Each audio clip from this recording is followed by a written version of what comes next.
Oh, yeah. It is a football Monday, my freaks. What an absolutely spectacular Monday coming out of divisional round games. We got a national championship game tonight. By the way, the National Football Show is powered by our great friends at BetUS. Make sure you log on. This is going to be a show where, get this, kudos to the Philadelphia Eagles. You guys end up moving on to the NFC Championship game. If I'm not mistaken, that's 2 and 3 years and 3 and 7 years. That's impressive. That is absolutely impressive. By the way, once again, an absolutely fabulous football game by the running game and by the defense. Just absolutely fantastic. Great stuff, man. I mean, I'll say it again. You have the only team I've ever seen in the Super Bowl era that doesn't have to have their quarterback play great. I mean, all over my Twitter page, I kept having people text me about Josh Allen's numbers. You're not comparing the people Josh Allen plays with to Jalen Hurts' offensive huddle, are you? What a moronic way of looking at shit. You've got the most talented offensive huddle in pro football. Josh Allen has none of that. Mahomes has none of that. Nobody is afforded the offensive skilled people. That's not really a rip. That is an absolute kudos to the way the roster has been built. You have more runway than any football team. Any football team that's remaining in the playoffs. Your quarterback can play okay. He can play okay. And you're going to get away with it because you're so talented everywhere else. And no mistakes this here, man. No question about it.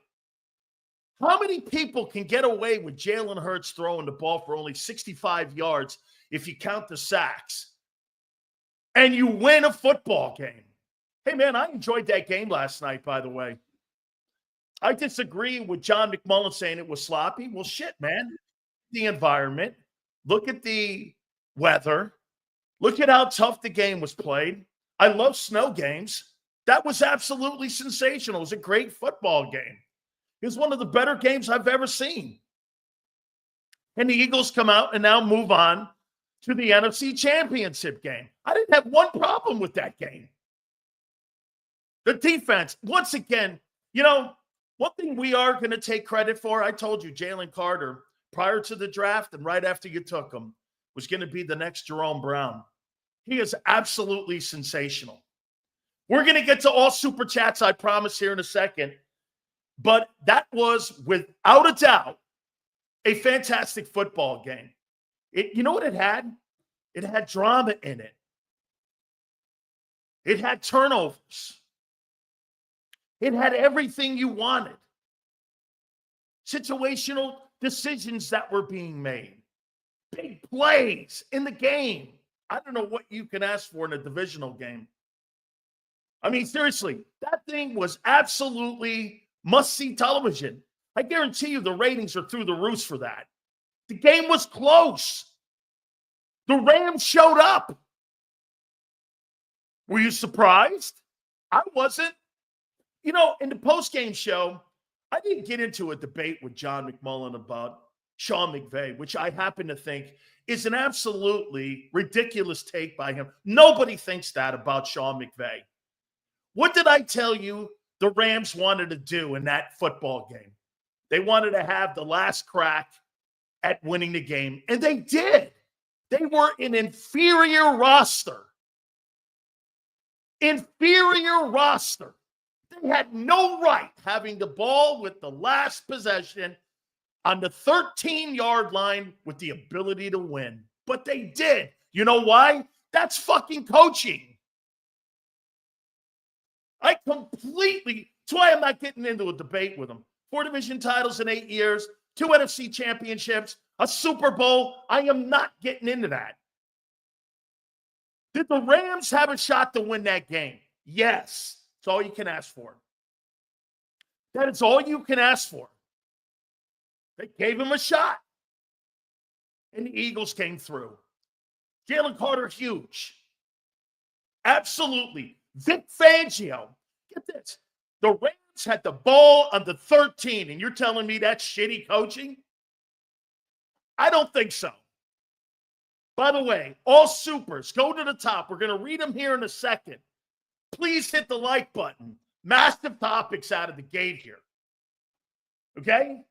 Hey, and one more time, I'm going to flat out tell you, man. Jalen wasn't bad. He was more effective in the run game for sure. In the pass game, he really wasn't. Matthew Stafford didn't have a problem. He threw for 328 yards or whatever it was. That's what elite passers do, no matter what the weather. I thought the sacks started coming in the second half for the defense for the Eagles. I thought they played way better in the second half. Okay? Way better in the second half. No question about it. Please hit that like button, guys. We appreciate it. Hey, man, you should be excited about you moving on to the NFC Championship game. It's a great roster. It is by far the best roster remaining of any team that's in the conference championships. And that includes Kansas City. That includes Kansas City. Xander, let's get some of these super chats already out of the gate. We appreciate everybody. And Christopher, if I hear one word about Jalen's yardage today, please remind me. Please remember this before you glorify Josh Allen. Jalen Hurts 15 of 20 for 128 yards. Josh Allen 16 for 22 for 127 yards. Once again, Christopher misses it. And I'm going to go to this. A.J. Brown, Devontae fucking Smith, Saquon Barkley, and Dallas Goedert. Now let's go over to the Bills people. And then we'll try to compare those Bills people to what Hurts works with and the best O-line in football. Let's see who Josh Allen has. James Cook, really nice football player, had 67 yards in the game. Okay, Khalil Shakir, who the fuck is that? Mark Collins, Curtis Samuel, Ty Johnson. This is who he plays with.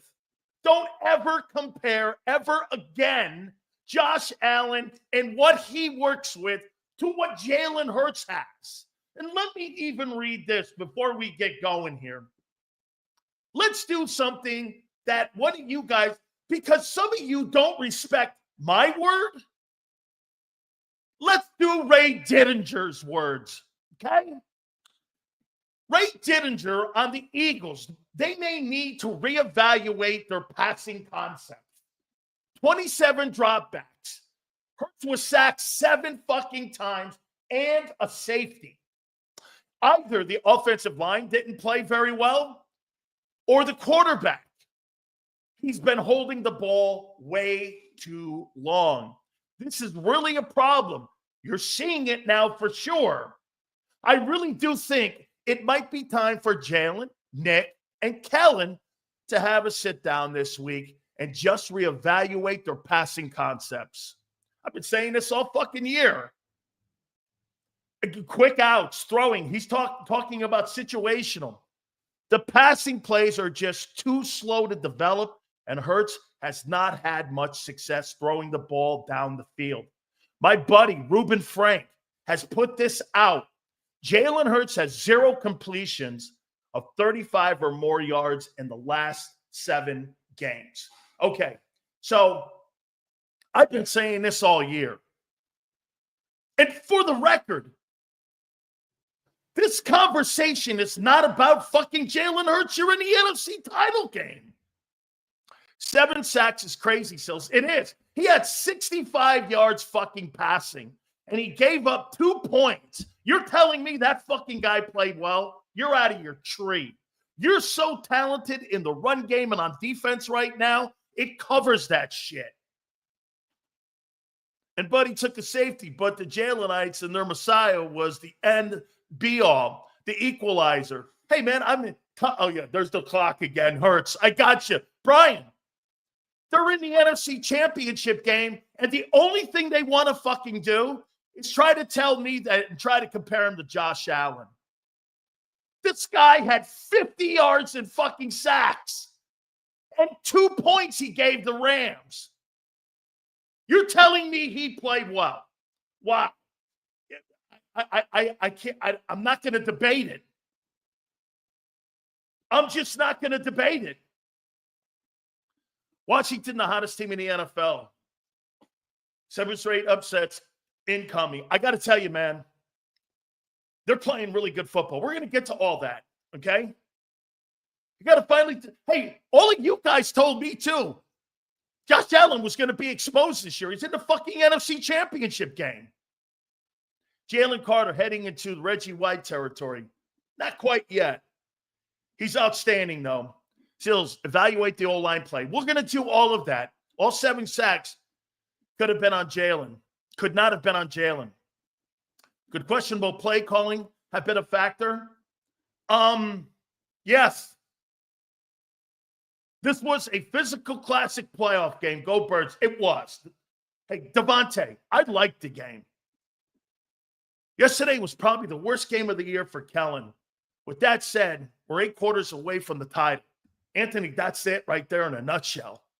Jalen has 0 pocket presence, but throws were okay. They were. Saquon on the line can bring it home for us. I'm starting to believe it. Hurts is an abomination team, winning in spite of. Hey, he's not horrible. Admit it, Howie's GOAT. Instead of crying about the Bills roster. Howie got lucky. He didn't build his team that way. He put so many good players on that football team. He does get credit for that. He does. No question. Okay? But the one player that he thought would be the star would be the quarterback and not the back. The running back is the star of the team. Jalen was playing like Sam Darnold. 7 sacks. Pitiful. I mean, dude, the only difference is that your football team is better than Minnesota. Okay? Get this. This guy doesn't see this. They didn't build a team to have a guy throw the ball for 65 yards and 7 sacks, give up a safety in a divisional game. They built that team to have numerous targets and to be able to have a prolific passing game. That is never going to happen with that quarterback. But it doesn't matter. Get this. Why can't you see the game like I do? Your running attack is sensational. You're playing sensational defense. Your quarterback is mediocre. And you're going to probably win the Super Bowl. What the fuck am I saying? It's not true. What am I saying? It's not true. Of all the guys who played, Hurts had the worst game. A safety, 7 sacks, minus plays. You kept that Rams team in it because of the play of the quarterback and the play calling. The play calling and the quarterback kept the Rams in it. But you're so talented, you beat them. I didn't think the game was supposed to be close, but it was. Rams had a shot to win it. Saquon Barkley, I couldn't have been more wrong about a player. Holy shit. Is he playing great? I mean, exceptional. Exceptional football. Stop it. If not for drops and penalties, Hurts is 2-1. That is a fucking lie. 7 sacks. 7 sacks. And a safety. And this guy thinks he's going for 3 TDs and 250 yards when that fucker hasn't thrown for 250 yards in 3 months. Give me a break. Give me a break. Dude, you're in the... Here, let me get to the takeaways. Please hit the like. Guys, what are you crying about? What in the world are you moaning about? You're in the NFC title game. Congratulations. What are you talking about? Here, win in advance. Here's my takeaways. By the way, Josh Allen, he ended up beating Lamar Jackson and Henry. Okay? I mean, who did you guys beat? Matthew Stafford. Great. Fantastic. Puka Nacua, Cooper Kupp, they're all good. You're in the NFC title game. Jalen took 7 of the most beautifulest sacks, and that safety was so graceful. Ugh, gags on Hurts sausage. They better sign Jeff Stoutland, lifetime contract. Let me get, again, to the takeaways here. The game was physical. Went back and forth, had drama in it, like I said.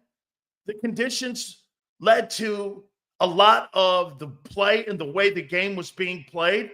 I thought it was an absolutely iconic January NFL playoff game between two historical franchises, the Rams and the Eagles. It was great. All the drama you wanted was on display. Missed opportunities, turnovers, sacks, safeties. It was a really good physical football game. Okay? I mean, and the Rams did exactly what I said they had to do. You know what that was? Make it a fourth quarter game.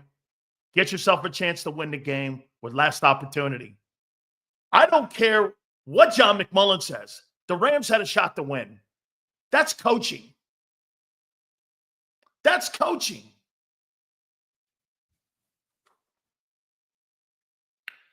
Barkley is amazing in how he plays. He is utterly amazing. Dan, do you think the Eagles can beat Kansas City? Let me get through my takes, Philly, and I promise I'll answer that. Like I said, if Hurts, you put the 7 sacks in there, he had 65 yards total passing. He took brutal sacks, minus plays, and a critical safety that gave the ball back to the Rams to put him back in the game. Yeah, he played great. Jared Verse showed up. I think if anybody in Philadelphia would like a guy, you got to like him. He talked shit, came in and backed it up. Jordan Mailata had a rough day with him. Rough day with Jared Verse. And by the way, the slam dunk rookie of the year defensively. Slam dunk rookie of the year, and I'm glad I voted for him. Unbelievable. He ate Mailata up. Okay? He ate Mailata up. And he is your rookie of the year. By the way, it might be unanimous. AJ dropped, and he looks hurt. He looks hurt to me. Okay? He looks hurt. Okay? Looks hurt to me. Doesn't look as explosive. He looks hurt. Sills, I saw Jared Verse put Mekhi on his ass and sack Hurts, landing whiff on a block. All 7 sacks can't be his fault. That safety was horrible, though. All those sacks aren't his fault. Offensive line, I've told you, they're not the best pass protectors. They're not. They're great in run block, but they're not the best pass protectors. So let me get this right. In 16 football games that Jalen Hurts has played, let me see here, 39, 40, 41, 42, 43, 44. In 15 games, Jalen Hurts has 45 sacks. Is that right? 16 games. He's got 45 sacks. What do you make of that number? What do you make of a quarterback taking 45 sacks in 16 ball games? What do you think of that number? Good or bad? This guy's almost getting 3 a game, being sacked 3 times a game. What do you make of that? Either, like Ray Didinger said, it's either the O-line or the quarterback or both. What is it? Okay. By the way, once again, you're on to the NFC title game. I'm telling you about all the great, 90% of the stuff is great. I can't help you if I point out one part of the game where the team is not very good. Okay? Personally, I think he's struggling on picking up blitzes. He got internal blitzing twice right up the middle on him. That's him identifying it and setting protections.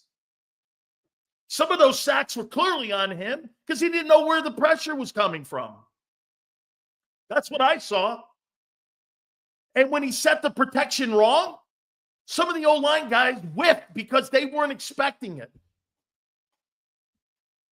Hey, I'm not going to hang on this. This is not the story. The story is Barkley and the defense and winning and moving on. I mean, that's the story. Q gets injured. It doesn't look like it's going to be serious. Jalen Carter was a force. You win in advance. It was a heck of a football game.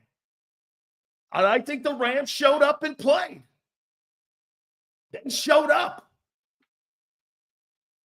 I don't know what you're moaning about. What are you moaning about? This is the worst Eagles quarterback season this century. Is this the worst Eagles quarterback season this century? Probably. Maybe the Wentz 4-win team was also a poor one. But I mean, again, I don't think you should look at it like that. I think you should look at it that you've got 16 wins. I wouldn't look at it like that it's the worst quarterbacking. The quarterbacking has also helped lead to one of the best run games. Hurts' impact is in the run game.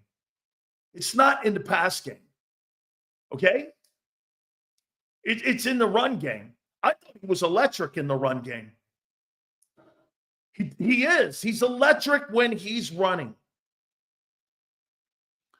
I'll tell you what, Sills. What the fuck was the NFL thinking letting the Rams wear white jerseys? I feel that was a factor. Because of the snow. They couldn't see each other down the field. Both teams should have probably wore their dark uniforms because of the bad weather. I didn't think everybody really realized how much the snow was going to take a factor in the second half of that game. It was a factor. I can't believe Stafford delivered the amount of yards that he did. Sills, Q looks like he's coming back. That's a great sign.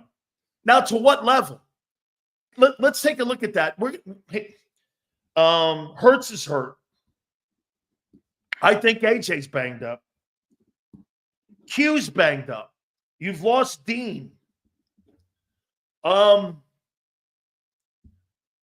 going into this ball game pretty banged up. And I actually think Washington's pretty healthy heading into the NFC Championship game. Again, guys, please do me a favor. Hit the like button. Thank you guys so much. Let's get to the numbers and buy the numbers here. And then we'll give you and continue. Then we'll do our game balls here.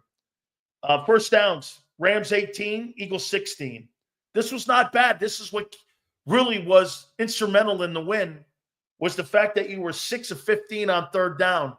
Absolutely fantastic. The Rams were 6 of 16 on third down. Not bad. Rams had more plays, 70-61. They did a nice job on keeping the Eagle run game on the sidelines as much as they possibly could. Here's going to be a factor here, though, man. Okay? Here's where it's starting to get kind of dicey here for you. Hey, do I think you can win a game like this against the Chiefs? No way. No way. And I'll point it to you. Total yards, Rams 402, Eagles 350. Passing, 55 yards for the Eagles, 291 for the Rams. Rushing, 285. You ran the ball for 285 yards, and that was a one-possession game, and the Rams had a chance to win. You're going to have to get something out of the passing game, in my opinion, in the conference title game and in the Super Bowl to win it. Rams, 111 yards on 21 carries, 5.3 yards a carry. They ran the ball effectively. Sacks. Hurts took 7. Stafford took 5. Turnovers. The central part of the game here. 2 for the Rams, 0 for the Philadelphia Eagles. Our defense is elite. It is. Your defense is sensational. It's playing great. I mean, I'm going to get to some of the numbers here, too. Hurts 15 of 20, 128. Stafford 26 of 44 for 324 yards and 2 touchdowns. Williams, 19 carries, 106. Barkley, 26 for 205 and 2. Hurts, 70 for 70 and 1. Great run down the sidelines, a 44-yard scamper. Puka Nacua, 6 for 97. And then it was the rest of them dudes. And Dallas, 4 for 56. Barkley, 4 for 27. There was really no passing game. On defense, Jared Verse, 4 tackles, 2 sacks, 3 tackles for loss. He was in the backfield the entire night. He was the best football player on the field defensively in that game between the Rams and the Eagles. He was the best player on the field. He was all over the place. Sills, with all my heart, I think Saquon will run us to a Super Bowl. I'm starting to think this too. This run game alongside of our defense. I agree. Khalid, okay? And what Jalen Carter is doing, could he carry you the rest of the way? As long as you don't get turnovers against Kansas City. It's a strong possibility. Hit the like button, guys. Slay had his best game in 2 months. Really a good ball game, 6-5. Baun continues his amazing season of all-pro football across the line. 6 and a tackle for loss. Jalen Carter, what a line. 5 tackles, 3 solo, 2 sacks, 2 TFLs. Fucking guy was everywhere. And the way he's playing now, this late in the year, he's a pro. He's officially now a pro. That guy has more talent than Fletcher Cox. And that's what you wanted to see. And you're seeing it. Each week adds clown paint to that face. I don't know what the fuck you're talking about. Who hurts your quarterback? Guy's average. You got a great football team. I wouldn't be talking about Hurts. He doesn't deserve any kind of conversation. He was a non-factor outside of the run game. Like I said, he was sensational in it. As a passer, dude, you got people in your own market that you guys revere, like Ray Didinger, saying the same shit. Just today, they're saying it that I've been saying all year. So don't give me any fucking shit about clown faces. Not a person on the planet in that market's not saying what I'm saying. I've just been saying it longer. And I'm trying to give you kudos for getting to the NFC Championship game. The hell are you talking about? Oh, I see. You guys want to win your way. Well, unfortunately, it doesn't work that way, kid. Not on this program, because we tell you everything and how it played out. They carried that kid. He's the caboose. Once again, in his 4 years starting, there's only one season where he's been the engine. This year, he's been carried. Who in their right mind wouldn't think that that guy's not the big star in that huddle? Sills, what do you think about this Commies game outside of the fourth quarter of the first game, in the first quarter and the second? They were able to stop Saquon. I think they're better defensively. Nolan Smith, another sack. Absolutely. Yes. 16-3. Goofball Hurts redefines the position. Yeah. They win in spite of him. So, hey, by the way, I thought C.J. Gardner, why can't I get the people who actually played well? Let me get the people who played well. Gardner Johnson, 6'5" and a TFL, played great. Oren Burks, 6'4" and 2 TFLs. Dude, really a well-played game defensively. Our passing scheme has to be better, not good enough for a championship. Philly fans, wake up. This was the Chiefs, we lose. If this was the Chiefs, we lose. I'm not delusional. Thank you, brother. You're correct. Like I said, Sills, Eagleless home field advantage Super Bowl. Okay? Look, once again, stay on focus on what is the good here. Your quarterback is okay. Your rest of your team's great. Can it carry you? You're in the NFC title game. Why are you not happy? Why are you upset here? Hurts is breaking the mold. He's breaking the mold with 65 yards passing in an NFC divisional game. You bet your ass he is. I've never seen anything like it. It's a testament to the roster. No question. When you only get 60, dude, if Patrick Mahomes throws the ball for 65 yards, the Kansas City Chiefs get whacked. Hurts injury going to force quick passing game. Maybe. Maybe the best thing happened to him, he got hurt because he has to get the ball out. But let me ask you this about play calling. So Kellen Moore, they put a knee brace on Hurts, and he's on the goal line. And you drop him back in the end zone in the snow? Who fucking came up with that play? Who in their right mind would call that play? On the goal line, you just put a knee brace on your quarterback, and it's in the snow, knowing that the routes are going to be slower to develop. Who in the fucking right mind would put him back there, knowing he can't get away from pressure?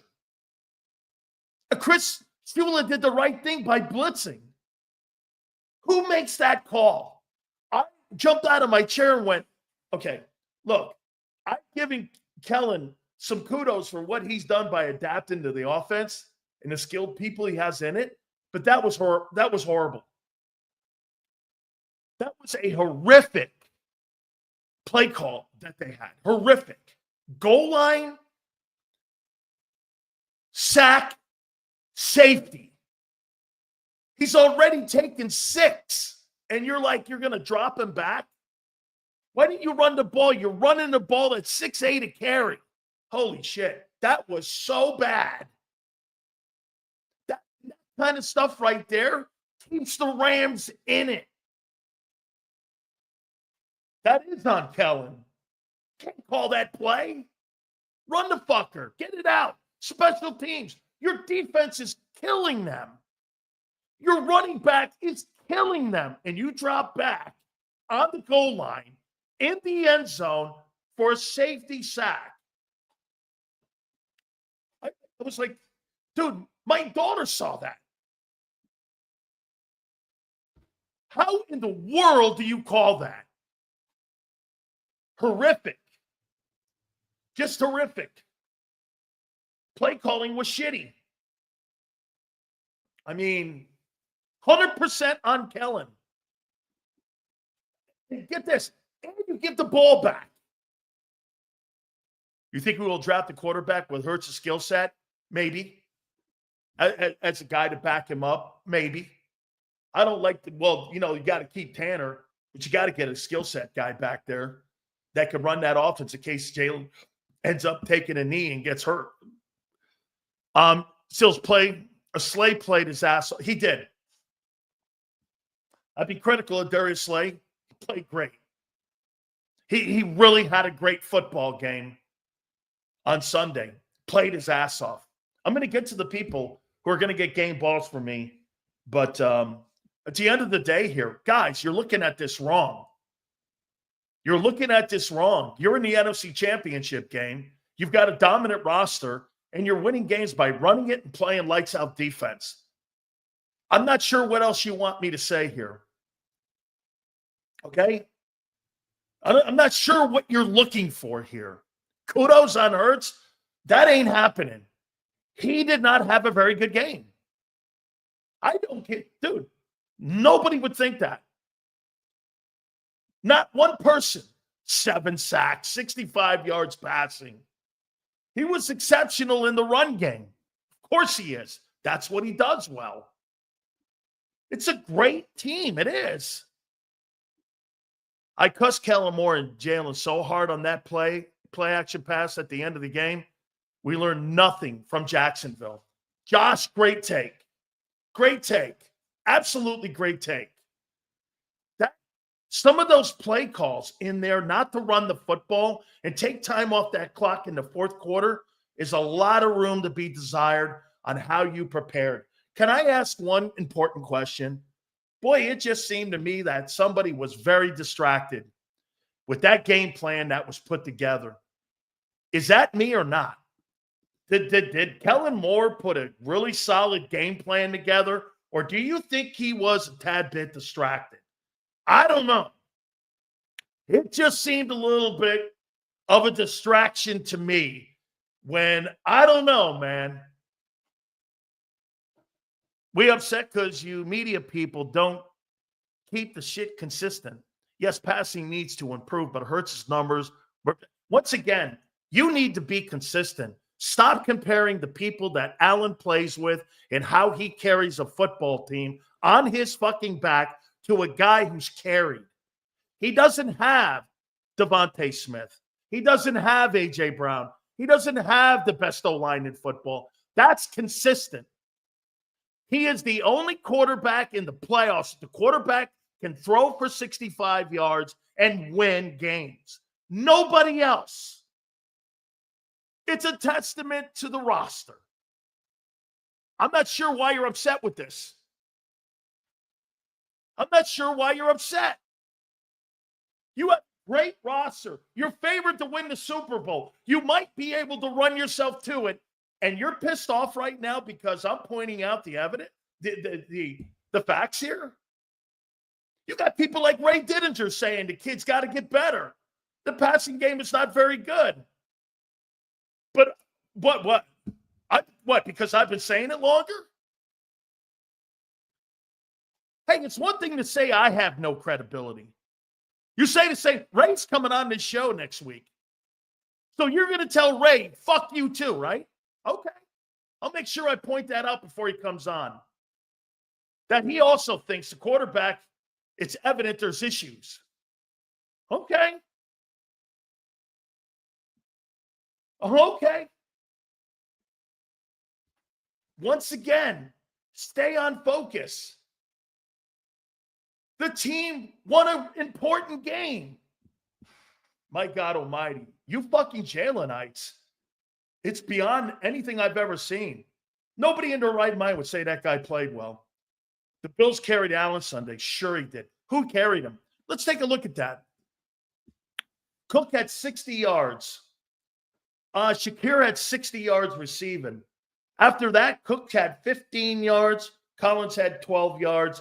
Dalton Kincaid had 11. Who carried who? So you think of back with 67 yards rushing and a receiver with 67 yards receiving. Carried Josh Allen? Funny, Allen was only sacked once. Your guy was sacked 7 times and gave a safety up and doesn't play with near the talent. It's unheard of. How in the world would you ever compare? What do you think Josh Allen would do with the talent level in Philly? What do you think he would do with that old line? Nobody touching him. Pass pro harder in those conditions. It is. Plus hard to escape the pocket too. It is. It's a good point out, Tyler. And the Rams came to play. I was shocked. This is a game that you can build on. Yes. Yes. Yes, Tyler. Yes. I completely agree. It's a great win. All supers go to the top. Hey, Anthony, I'm not going to debate. The defense carried him. Okay, so wait a minute here. The defense carried him. Keep it real. 3 turnovers. He had 3 turnovers in the game? Josh Allen had 3 turnovers?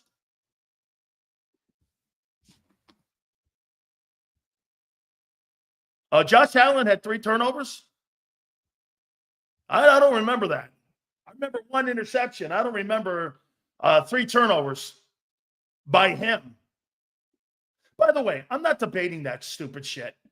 Josh Allen, Jalen Hurts. Are you fucking kidding me? Give me a break. Stop talking about this.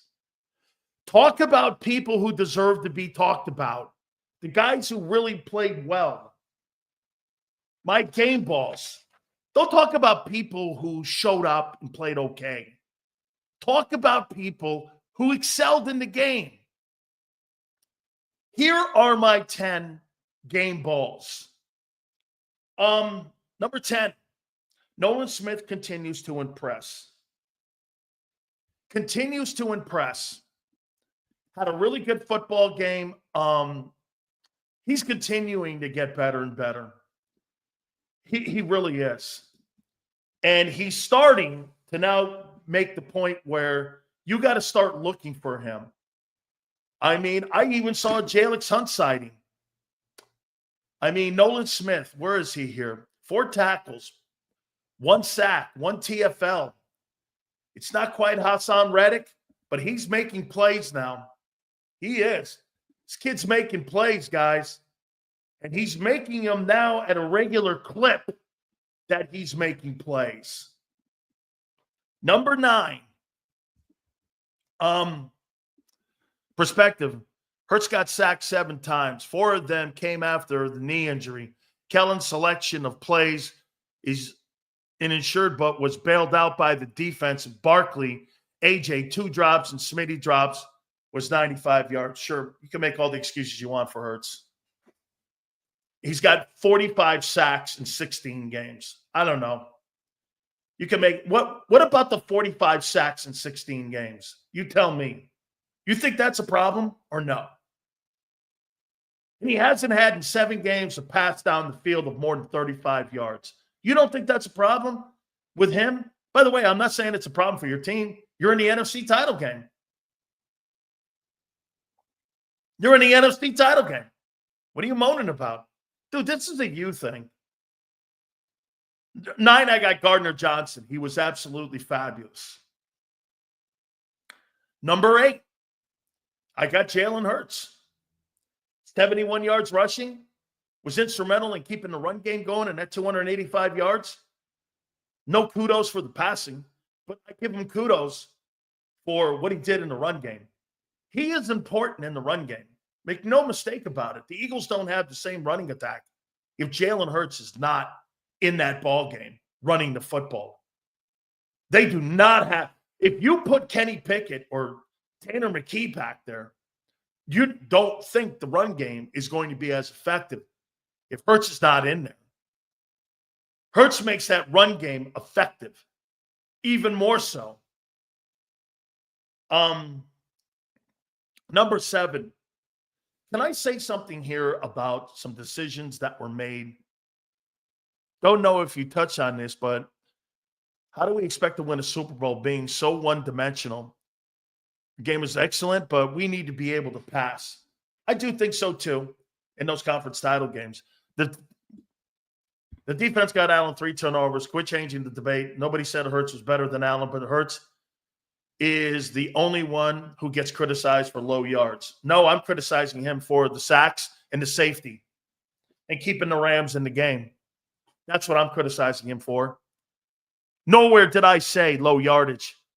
I said that with the sacks, he threw for 65 yards. I'm kicking his ass with the sacks and the safety. Taking your team constantly out of field position. Holding onto the ball too long. Stafford didn't have a problem. That's an elite quarterback. Elite quarterbacks can throw in bad weather. Okay? Can throw in bad weather. And he gave the Rams a shot to win. They didn't. You're in the NFC title game. I don't know how many times I have to make you guys feel better about yourselves. I'm getting sick of it. Why do I have to make you feel better about yourself? Because I'm telling you the truth of what the game played out. What are you talking about? Jesus criminy, you're in the NFC title game. Suck it up. So what? Your quarterback is not an elite guy like the rest of the guys in the league. Who cares? You're in a title game. You may win in spite of him. You just might. I mean, what are you crying about? Number 7. I got Micaiah Becton here.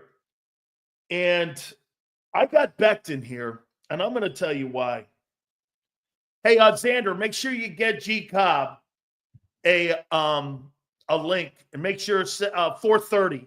Xander will be 3:30. Gary Cobb 4:30. Angelo Cataldi will be with us at 5:30. So we'll have Xander at 3:30, Gary Cobb at 4:30, and we will have our friend Angelo Cataldi. He'll be with us at 5:30. Tell me this, on what the organization did this year that was more impressive to you. Taking Zach Bond, a special teams guy who was brought to Philly to be a potential edge rusher like a Van Kinkle, they move him inside, and he turns into an all-pro. Or this one. He moves Becton from left tackle to right guard, and he's one of the best right guards in all of football. Or the signing of Saquon Barkley, who is another all-pro. Got to have Mamba mentality skills like Kobe, says Jobs. Not done. Absolutely, I love that. KJ Cobb at 4:30 for Victory Monday. Let's go. What's more impressive? Them moving Becton to right guard, Bond moving him from special teams, potential edge rusher to inside, or the Barkley sign. Got to be Barkley still. But look at those decisions that they made. Who came up with right guard for Becton? Never played the position. Who came up with that? He was so fucking good on Sunday. He was picking people up off the ground and throwing them in the snowdrifts. He had an impressive ball game. He was good. I'm watching that big fella, and he was amazing in what he did in that game. Please hit the like button. Give me a total on where we are in the likes. That was a stressful game, Sills. It was a drama-filled game. Those are great football games. Absolutely fun to watch. I got my wife into the show. She started listening too. Great content, Big Sills and Big Z. Thank you, Terry. We appreciate it. Drama. That's what you love. And especially if it comes out to be a W for you. You get that drama, man. Thank you, Maniac. Guys, let's get 10 more. 200 in the first hour would be amazing. Thank you. Guys, I don't know what you're hearing. Some of you, 10% of you in here are hearing something different. You should be very excited about playing in an NFC championship game. Second in 3 years and third in 7 years. What are you moaning about? If you thought that I was going to glaze Hurts' play, you're fucking nuts. Okay?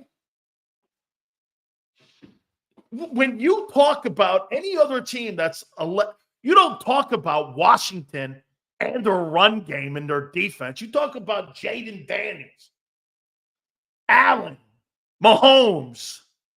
In Philly, you talk about Barkley and the defense and the O-line. That's what you talk about. Okay? I got to tell you, man. Here, one more time, though. Let me back it up. Hurts is great in the run game. He's great in the run game. He makes that, I think You could not have the same running attack without Jalen Hurts in the run game. No way could you have the same running attack if Jalen's not in that game. So he is essential to the formula. He's essential. Okay? He's essential to that run game. I mean, here, I want to read it one more time to you. Okay? So did Allen play well? Watch him lie. He led his football team to a playoff win to the AFC Championship game, beating Lamar Jackson. Without him, they don't win. Watch him lie. Did he play well? He didn't have any kind of sacks when it came to instrumental sacks. He didn't give up a 2-point play in the snow, and he beat the Baltimore Ravens pretty much by himself. Yeah. Who else on that team beat him? The defense showed up. That was probably the best Buffalo Bills effort against a team like Baltimore I have seen in 2 years. Okay? I mean, at the end of the day, your quarterback threw for 65 yards and gave 2 points to the Rams, and you're going to try to tell me he played well. Why are you hanging on this? Get this, 127 yards and a 2-point win against Lamar Jackson. And now get this. So Josh Allen will have to go through Lamar Jackson, Josh Allen, and potentially the Eagles to win a Super Bowl by himself. Okay. That's what great elite quarterbacks do. Okay. Most of them, Allen can't go for a ride. Seals Barkley had 150 yards rushing and a couple of TDs. Without Hurts, again, I agree with you.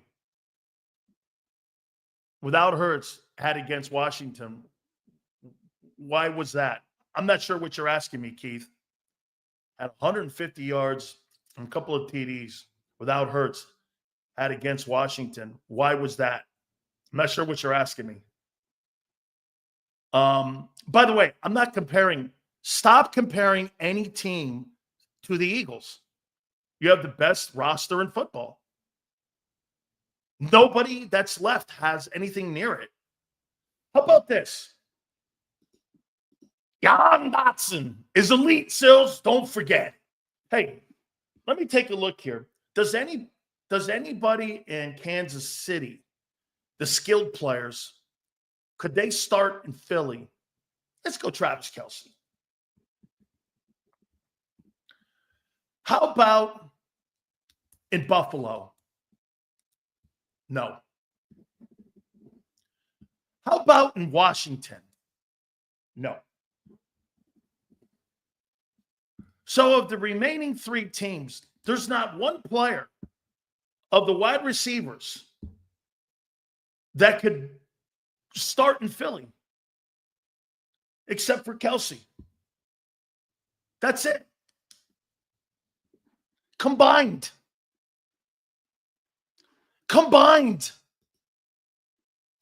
Hurts threw for 128 yards. Yeah, that's right.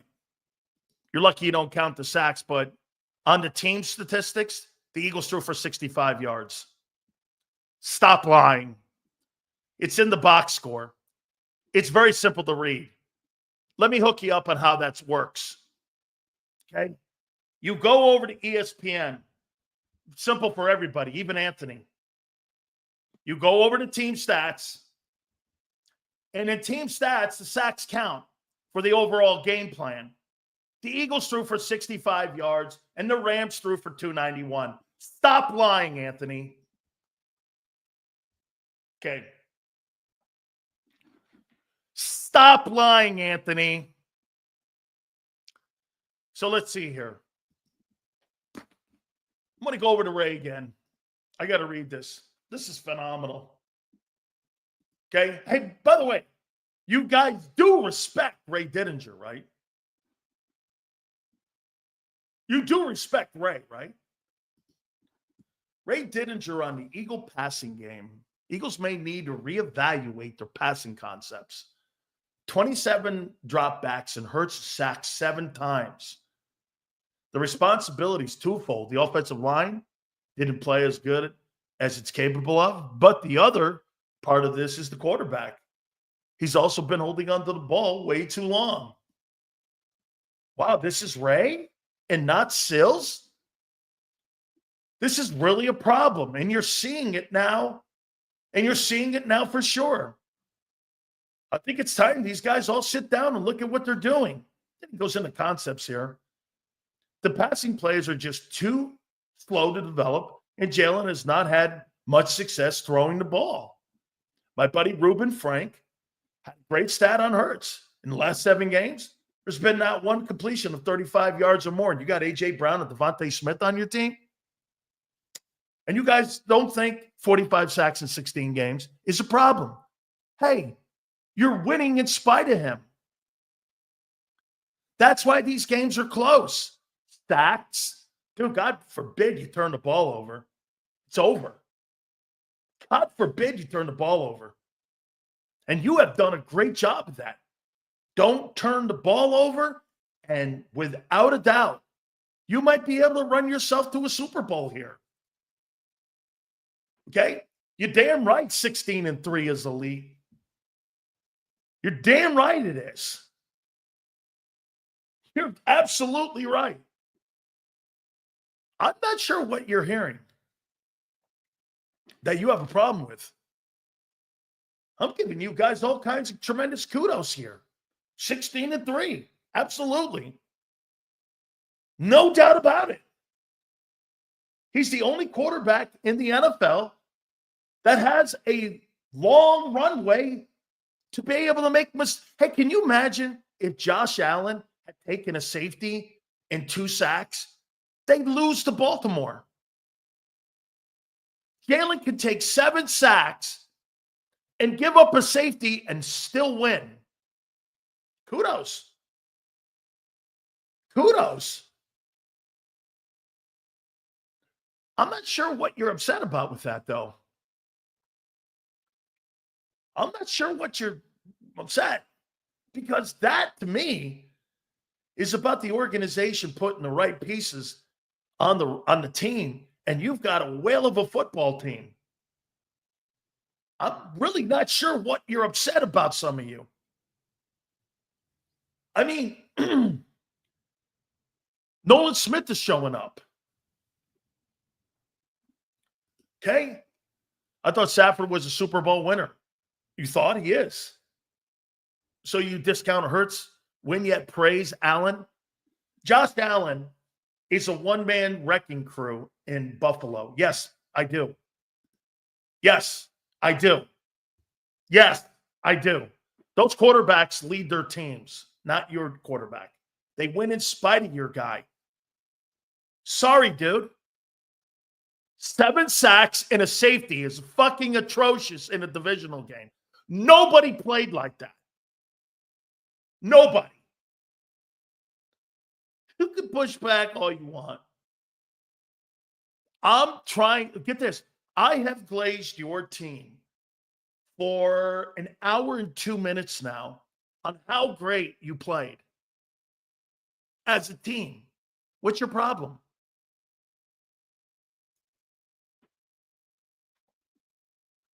What do you care if your guy plays like shit and you win? What do you care? What do you care? What do you care? You're in the NFC Championship game, and you've got to be 6-point favorites to win this thing in the NFC title game. What are you complaining about? Holy shit. You even got people like Ray Didinger saying the kid's not playing well. He didn't play well against the Packers, and he hasn't played well in that game. I'm not sure, again, why you're so upset. I mean, all these guys were great. I even gave Jalen a game ball because of the way he ran in the run game. Okay? Dude, get over yourselves.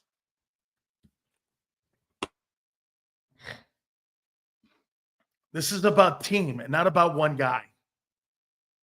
Okay? It's about team. It just so happens on some of these other teams, the quarterback is the essential piece. I mean, there's nobody on Buffalo. Can you imagine that? If you took all the rosters of all remaining 4 teams, only Kelsey would start on the Philadelphia Eagles. Nobody's beating the 2 wide receivers out, 1 and 2. Who's the best number 2 on any of those teams? I mean, Devontae Smith could be a 1 on pretty much every one of those other 3 teams. Okay? The running back's the best running back of the remaining teams. I mean, God forbid you went into the O-line. Stafford had 5 sacks and a lost fumble. Is that equal to Jalen safety? So wait a minute, Des. You actually thought that the Rams had a roster to hang in there with them? And that Stafford had 5 sacks and the ball on the 13-yard line? You really thought that the Rams had a roster to hang with them? Really? I didn't. I'm shocked they were in it. Problem is the media's biased. Allen was not good yesterday. Neither was Hurts. I just want y'all to call it across the board. We won. Go Birds. I don't see it that way at all. Josh Allen's a one-man team. Jalen Hurts has the best offense in football, and you spend the money for it, and you should demand more for it. Those games should not be close to Packers and Rams games. Not at all close. You have a roster that should be blowing teams out, and you know it. Seals, the Birds are similar to the 2013 Seahawks. I love that comparison. Okay? Strong run game, opportunistic passing game, strong O-line, defensive line, an opportunistic secondary with the Legion of Boom. Paul, that's a damn good take right there. I like that take a lot, Paul. I do. Guys, one more stop to the Super Bowl. Comparing Allen and Hurts, the formula works for us. Let's get a W next week at the link. Yes. Yes. By the way, Devontae, they think I'm criticizing. I'm just pointing out what I saw. And if that comes off of criticizing, I can't help you. Isaiah Rodgers. I thought he was a couple plays in there where he didn't play great. But I also thought a couple plays where he played outstanding. I didn't finish my game balls yet. I got Becton at 7. I got Dallas Goedert at 6. Zach Ball continues his amazing year. 5 on my top 10 game balls. This is going to shock you.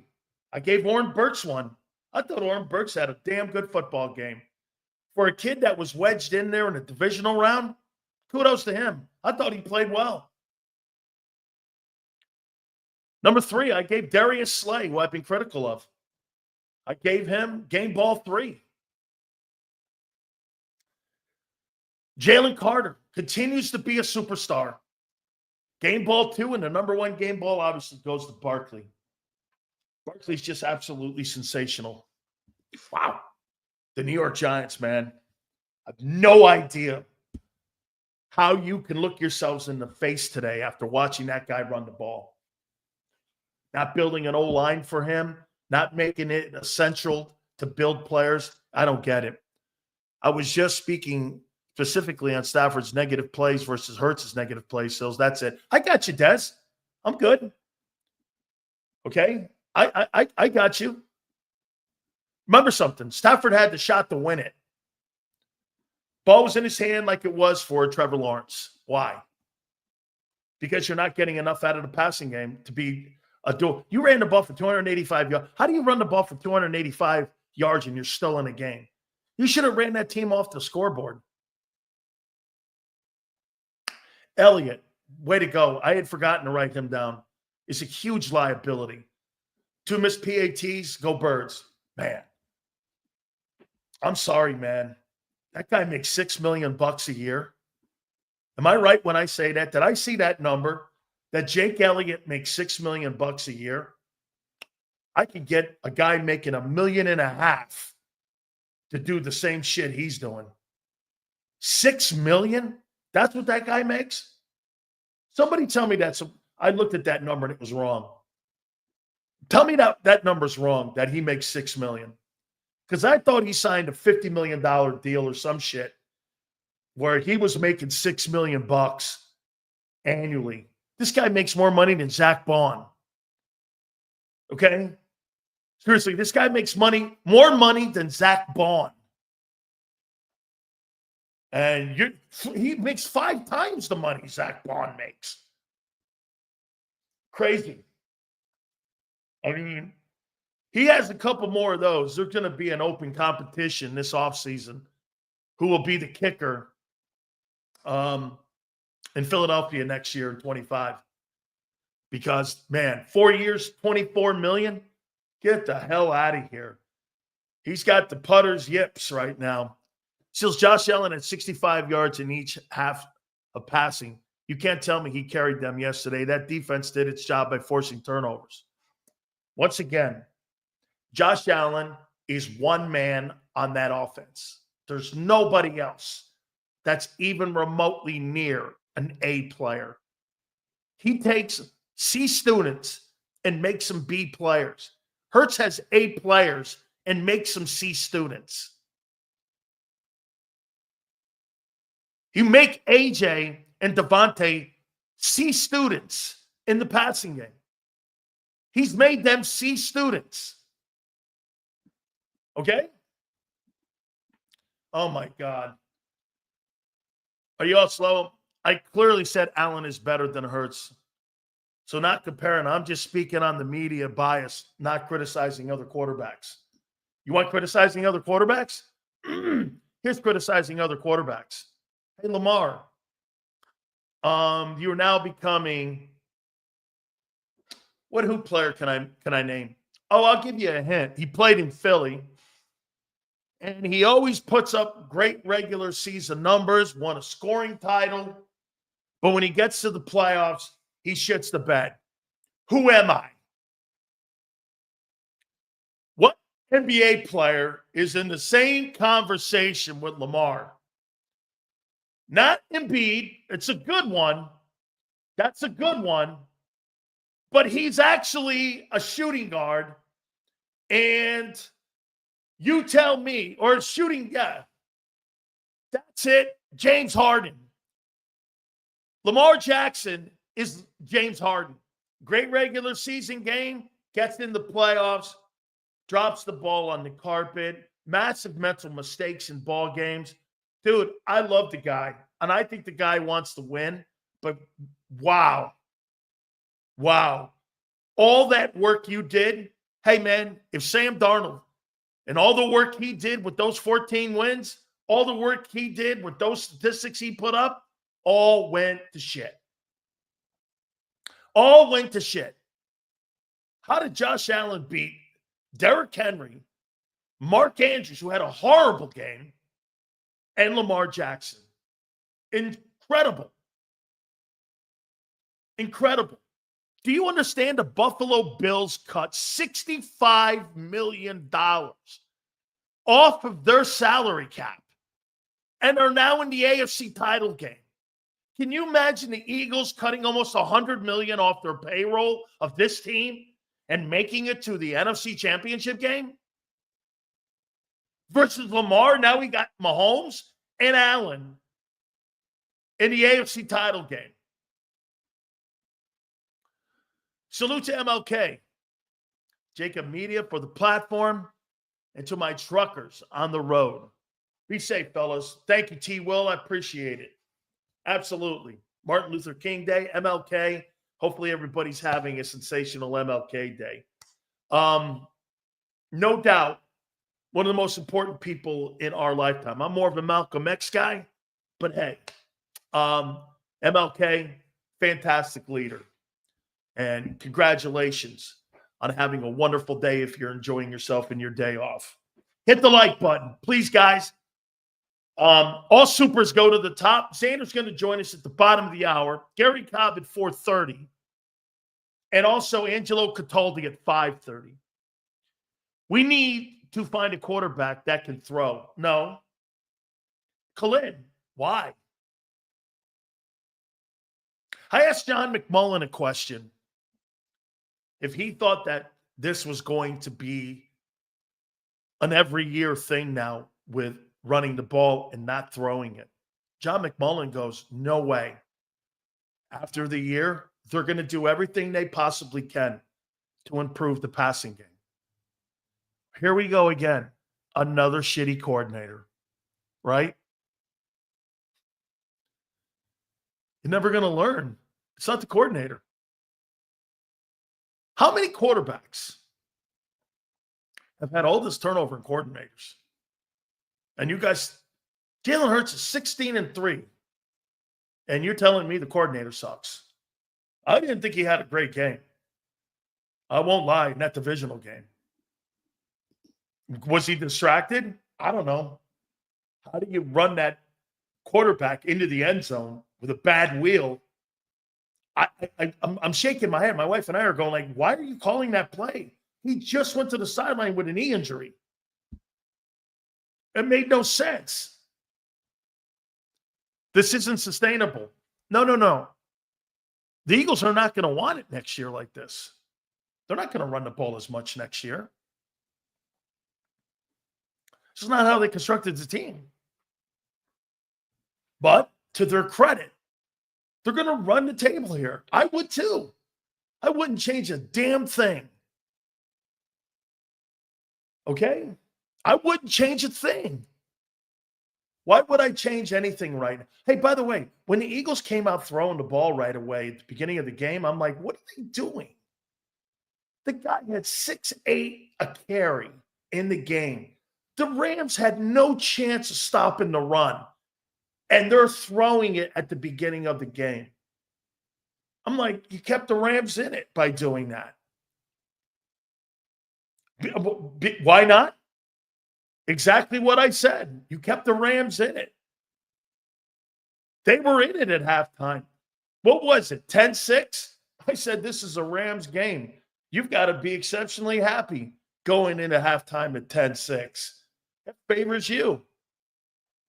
Sure enough, they get an opportunity to win the ball game in the last possession and are on the 13-yard line with an inferior football team. How'd that happen? Coaching. John's saying that McVay called a shitty game. I don't know how having the ball in your hand on the 13-yard line with an opportunity to win it, a shitty game with an inferior roster. No idea. Offensive system overhaul it in the offseason. Anthony, let me ask you something about that. By the way, thank you, brother. And I love our debates. Anthony, I love our debates. I do.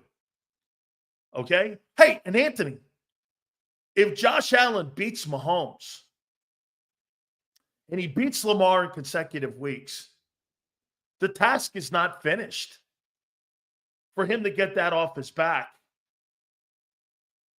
Where people will say this, I mean, he's got to win it. I agree 100%. Let me say this to you. If he goes through Lamar and he goes through Mahomes and he goes through Hurts and wins the Super Bowl, I don't know how you don't say he's the best player in the game. I'm not sure what you would be thinking if he puts that together in that form. By the way, bottom of the hour, Xander will join us 4:30. Gary Cobb, and then at 5:30, Angelo Cataldi. Hurts better. Go back to Tom House. You know what I would think, Anthony? Can I tell you what I think works for him that they don't do enough of? Every time they get Jalen in high tempo and they get him in tempo offense and they go to quick passes and they speed the game up, I think he's way better when they speed the game up for him. They don't have the 7-step. It's more timing passes. I think he's better in up-tempo play. And I think that 7-step shit, I think that's an issue. I like when he is in an up-tempo offense. He looks better in it. I had an issue with the passing in the first half also. Maybe they thought they knew the snow was coming. I think they did. Abe, I think that probably was a game plan. I don't think they really realized, though, Gabe, that it would be that sufficient. And I don't think that they thought it would be that much snow in the second half like that. Because I really did, man. Okay? I really did. I thought that was clearly a factor in the second half. That's why you got to run the football. Okay? That's why they run the football like that. Yeah. So we're going to take a look at the Commanders here in a second. Last year, Hurts was predictable, and AJ and Devontae got their numbers. This year, I can honestly say I don't know who the hell the ball is going to in the passing game week to week. In a limited role, Dez? Okay. Well, Dez, let me ask you something. Dez, do you think that they utilized – wait a minute. This is a stupid conversation here, Dez. Them utilizing the passing game, it hasn't mattered. Yeah, I mean, I'm bitching, and we're bitching at method, and I'm not really even bitching. I said you're 16-3. Your defense played great. You ran the ball well. Your quarterback was average, and you still won the game. I'm not sure what else you saw that was not what you saw Sunday. Okay? I mean, the sacks, 45 sacks in 16 games is a trend. Those aren't stats. Those are minus yardage plays that hurt you. And this game, he gave the Rams 2 points. My question to Hurts was, if you don't like these plays like down on the goal line, why don't you audible out of it and run it? The game is in your hands, not Kellen Moore's hands. That's the difference with some of these quarterbacks who set protections.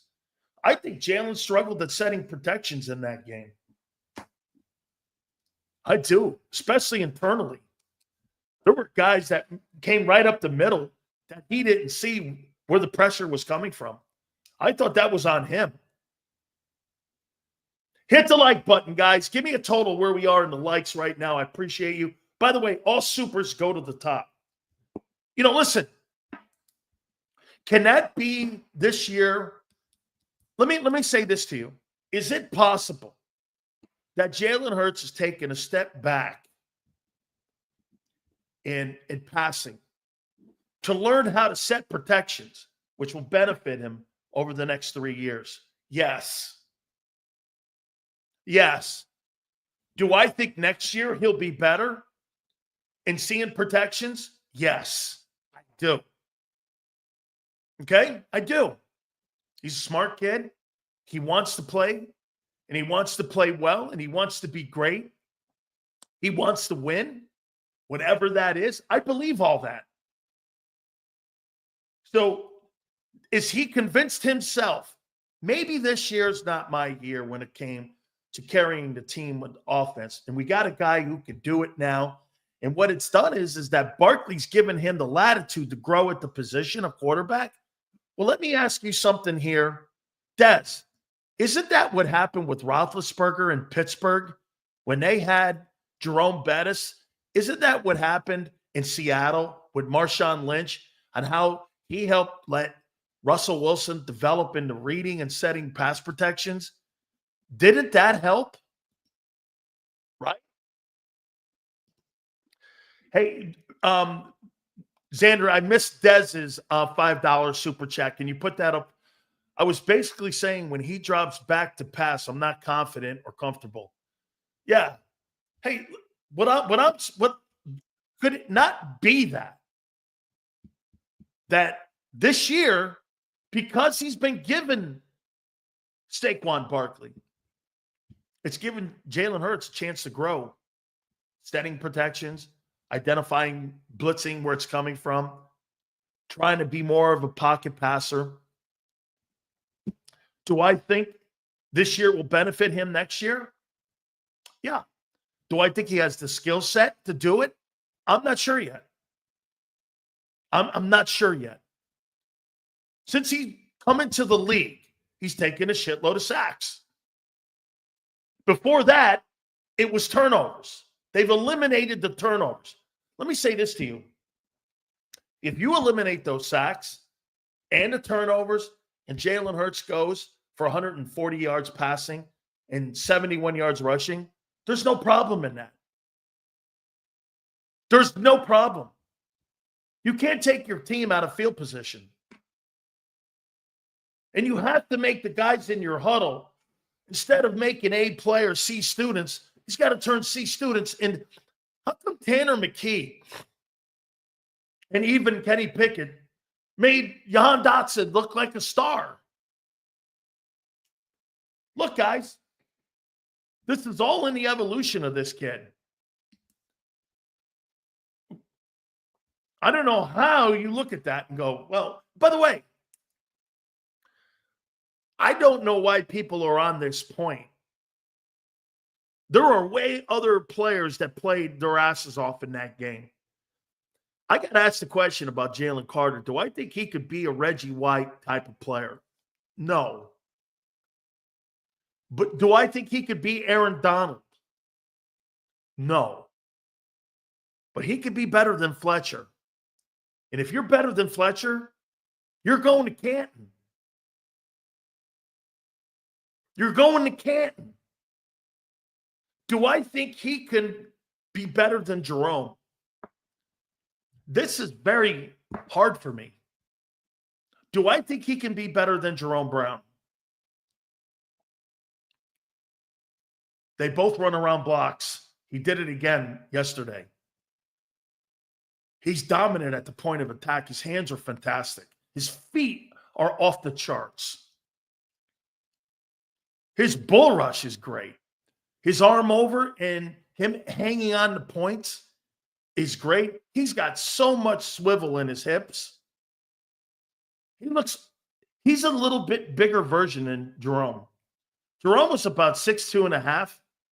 This kid's about 6'4" and a half. 320 pounds.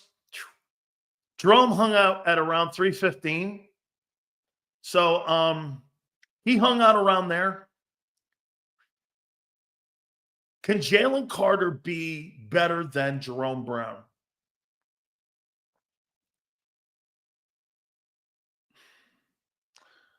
I have a hard time saying yes because I'm so biased. But, man, he's really great. He's really a great player. He plays all over the place, man. Did he not punch that ball out of Williams to get that on the ground? That was a critical turnover. So he's looking to make plays. And you know the most important thing that's the most impressive? His stamina right now. He playing like this that he played like he played in week 2. He's playing this way like he played in week 2. Great player. Great player. Just an absolute. But by the way, we said this prior to the draft and the night you drafted him. This guy's going to be everything Jerome Brown was and maybe more. You can go back. I mean, it's on tape. I said it. He has got every fundamental to be that good. I'll tell you this, man. The two guys that came out of that draft was great with defensive football players. The Carter draft, I think Gonzalez went in that draft. I think Witherspoon went in that draft. The kid Will Anderson's fucking unbelievable. By the way, the Houston Texans have the best young corners of any team in the league. Okay? Any team in the league. Okay? Kamari Lassiter and Stingley Jr., those two dudes are insane at the corner position. Plus, you have Will Anderson Jr. running the ball or getting after quarterbacks. Man, I'm telling you, Kansas City, they had everything they can handle in that ball game. And did I think the refs? I'm not a ref guy, but holy shit. Hey, man, Kansas City's going to get the benefit of the doubt. All champions get the benefit of the doubt. You got to deal with that. It's what it is. Okay? And by the way, Stingley was the all-pro corner. He's been hurt. He's the all-pro corner. All right. Gary Cobb will join us at 4:30. And Angelo Cataldi will join us at 5:30. Hey, look, man, I said it. And we all said it on the postgame show. You are 8 quarters away from hoisting the Vince Lombardi trophy. Do you understand that? You're 8 quarters away. You're banged up going into this game. Fuck it. Let's go. Everybody's banged up. And by the way, I don't give a shit about Washington, and I don't give a shit about Kansas City if I'm in that Eagle locker room. You know what I care about? Let's play 60 minutes, and let's go play another 60 minutes. And let's see where everything falls. You are 8 quarters away. You can taste it now from the cup. You can taste it. You're not 8 games away. You're not 2 months away. You're 8 quarters away. 120 minutes away from immortality. All right. What an absolutely spectacular post-game show, pre-game show, all of that we had yesterday, man. We can't thank you guys enough. You know, now you're in NFC Championship week. That's what this is. Hey, by the way, who would have thought how much it mattered to win the NFC East? Because if Washington had won the East, that game would be in D.C. right now in Landover. That's how important. And this is a great sign for the NFC East next year. You got Washington and Philly in the NFC title game. Hey, man, you might be seeing this for a couple years. You might be seeing this for a couple years. I think Washington's a little more healthier right now than what Philly is, but that hasn't really played a factor. Burks goes in for Dean. He had a really great football game. All right. The co-host of Birds 365 and also does a great job with our pre-halftime and post. We so appreciate him doing this each and every single day. Hopefully they gave those jerseys away today too on Birds 365. He is our friend, Big C, Xander Kraus. What's going on, Big Sills? How you doing, brother? Did you give those jerseys away today? No, not yet, man. Tomorrow we're giving them away. I'm going to get some more too, so we'll have more giveaways. We'll do a jersey giveaway on the National Football Show this week, so everybody get ready for that. We'll do that later in the week, and we got a lot of stuff to give away, but didn't do it yet, Sills. We'll do it tomorrow. Fantastic, man. I'll tell you what, Xander is really giving back to the fans, man, and really because of you guys supporting us the way you guys do. We can't thank you enough. Absolutely. By the way, again, thank you so much. Please hit that like button too. All right, Xander, 24 hours after the game, give me your takeaways. All right. Overall takeaways are what a great freaking football game in the playoffs. I mean, to be a part of that game, you got to think sometimes as an Eagle fan, you watch other teams and you can watch it in a much more calm, relaxed manner because your team's not involved and you just enjoy a great football game. Last night was a great football game. I rewatched it again today. And I'm just like, man, what an awesome game that our team was a part of. There were so many pivotal moments in the game, the way the snow was coming down. It was an awesome game to be a part. For me, Sills, I'm a younger fan. I'll admit that. Drama. Yeah, I like the drama. But I think for me, I think that was a top 5 Eagle game maybe ever for me. Huh? I know I'm a younger fan, but look, playoff game. I mean, I put the Yeah. Super Bowl obviously number one. Probably put 2017 NFC title game where you blew out Minnesota. I think it was 38-7. That's probably up there. I enjoyed the 22 NFC title game because we knocked out the Niners, but that wasn't a great game per se. And then this is up there for me. I know there's probably a couple more in there. People could check me on maybe even the 2017 game. I think we played the Falcons in the divisional. There were some great games, but that game was, for me, was an iconic game. It obviously maybe meant more to me because this is my first year covering the team. You know what I mean? There's a little bit of that for me, but it was a great game to be a part of and to watch and consume. And how about Saquon Barkley? By the way, I thought the game plan was perfect. Look, I know we can all talk about Jalen, but this is what the team has been all year long, you know, and I think it was the right game plan going in. I thought Jake Elliott made 3 big kicks. I know he missed the point afters, but 2 fourth-quarter field goals, guys. I mean, that gave us the cushion that we needed, you know, to take the lead. And I thought the game plan was pretty good for where we were at coming in. And it was a great game to be a part of. And now I'm excited to host the NFC title game, Big Sills. Here's again, I mean, we mentioned this on the post game. There were just some situational play calls in there that kind of you scratch your head. Like the kid goes over to the sideline, gets a knee brace. He's on his own goal line. You drop him back in the end zone. You know he can't move around, and there's fucking snow on the ground. Right. I mean, what were you thinking? Why not? And the guy's averaging 6'8" a carry. Why not give yourself an opportunity to live another day, punt it out of there, instead of you give him 2 and you give him the ball back, which put him back in the ball game, making it a 1-score game. Yeah, I don't understand that. That to me was a little bit some of the shit that I was talking about. Yeah, I don't understand that. And some of those plays, I mean, I brought up the sack this morning, the safety. Not great by Jalen. Get rid of the ball. But, dude, what are you calling a 5-step drop into your end zone after the guy got his knee banged up on a pretty nasty-looking play? So, and then the bootleg. You just mentioned the bootleg. I mean, that was brutal. So, there's no doubt there were some bad play calls in there from Kellen Moore. Just ones that didn't make sense. You know, these were easy plays where you're like, I'm actually not judging the result. I'm literally judging the call of having him do that. Just didn't make sense there. So, there were some bad plays there. And I think John kind of admitted to that earlier. John hates criticizing play calling for whatever reason, but it wasn't great from that perspective. But look, your great players stepped up, Sills, when you needed them to step up. You know, I'd like to also give a shout out to Nolan Smith. This is 2 playoff games the guy's showing up. This is where it means more for this team. And you show up again in a playoff game, obviously in a big way. So big shout out to Nolan Smith. Big shout out to Jalen Carter. Big shout out to Zach Bond. I thought they were your 3 playmakers on defense. Warren Burks too, but I'm talking about the 3 guys that really stepped up. You need your star players to step up. Slay too, dude. Yeah, Slay too. Yeah, Slay too for sure.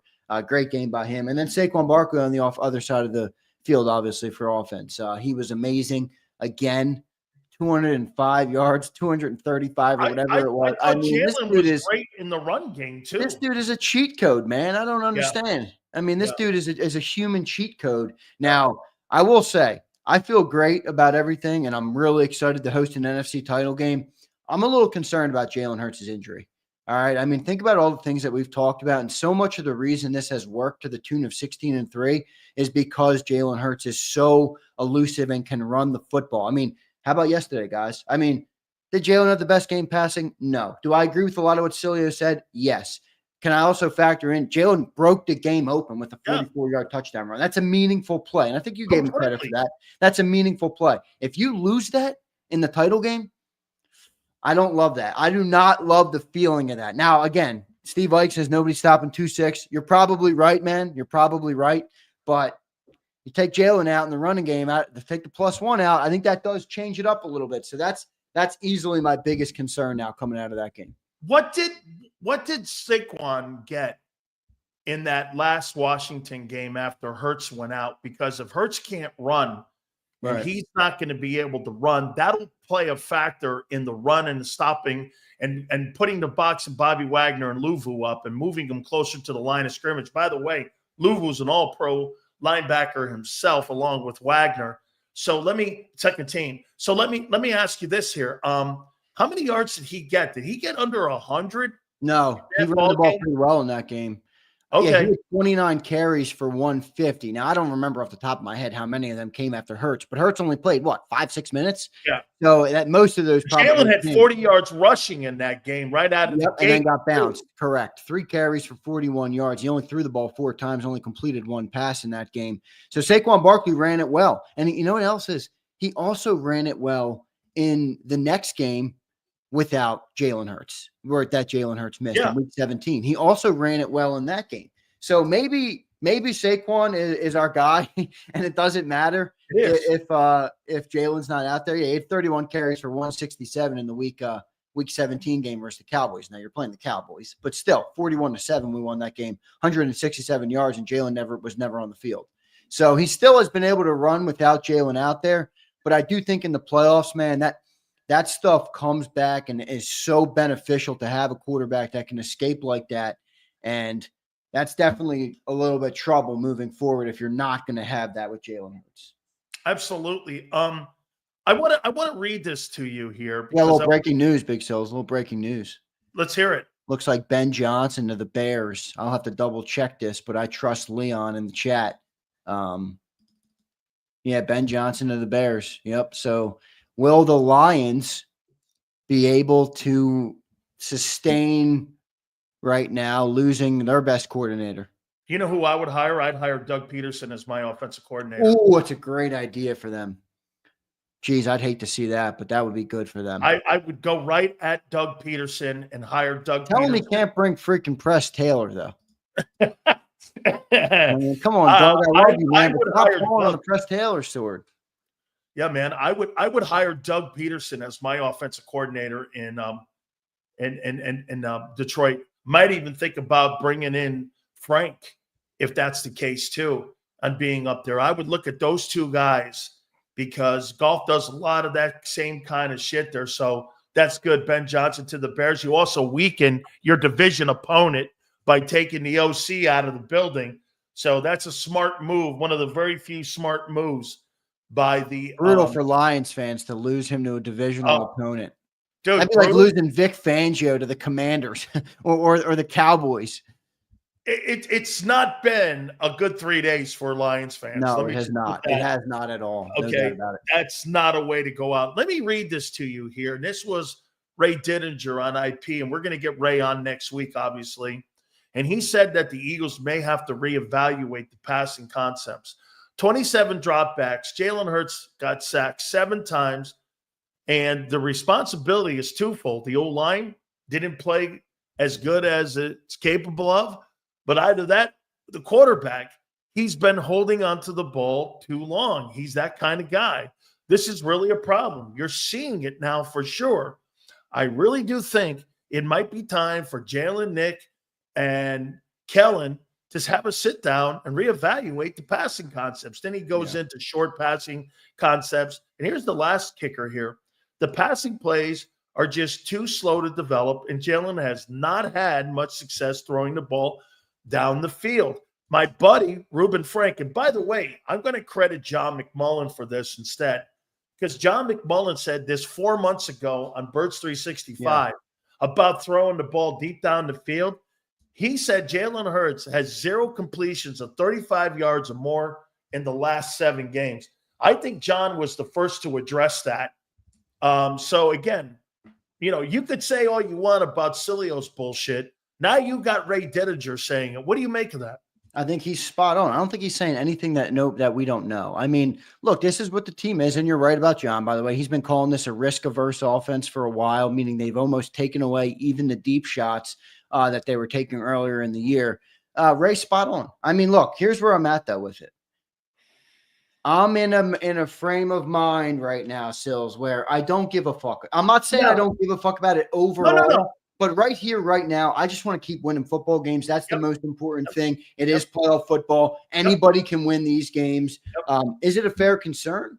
For sure. But we are 16-3, and that's the fact. So if this team can go to a Super Bowl and win like this, I don't see any reason to change. Now, if you get into a game where the Commanders get up ahead on you, Jalen can't run, and you can't win, all right, now it's a conversation where it's obvious that this was the reason for our downfall as a team, and that's a different conversation.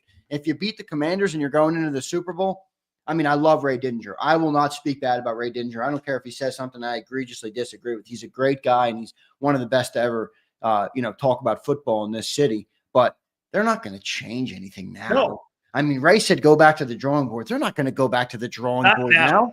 It's January 20th. So, No way. That's an off-season dilemma. Nor do I want him to. No, exactly. I don't either. I mean, you got Saquon. He's literally on a historic pace right now. He's probably going to blow past Terrell Davis for the most yards ever in a season, including the playoffs.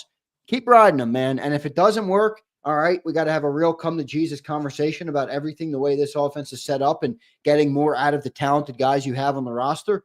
But right now, just keep winning, man. Just keep winning, and I think we're set up to do that.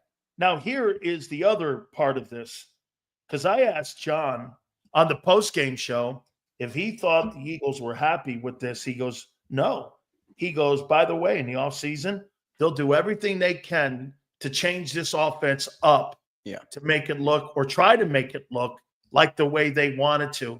So, again, here you and I are going to be in the same conversation again, Xander. And here's the conversation. If you win a fucking Super Bowl, are you really going to try to reinvent the wheel?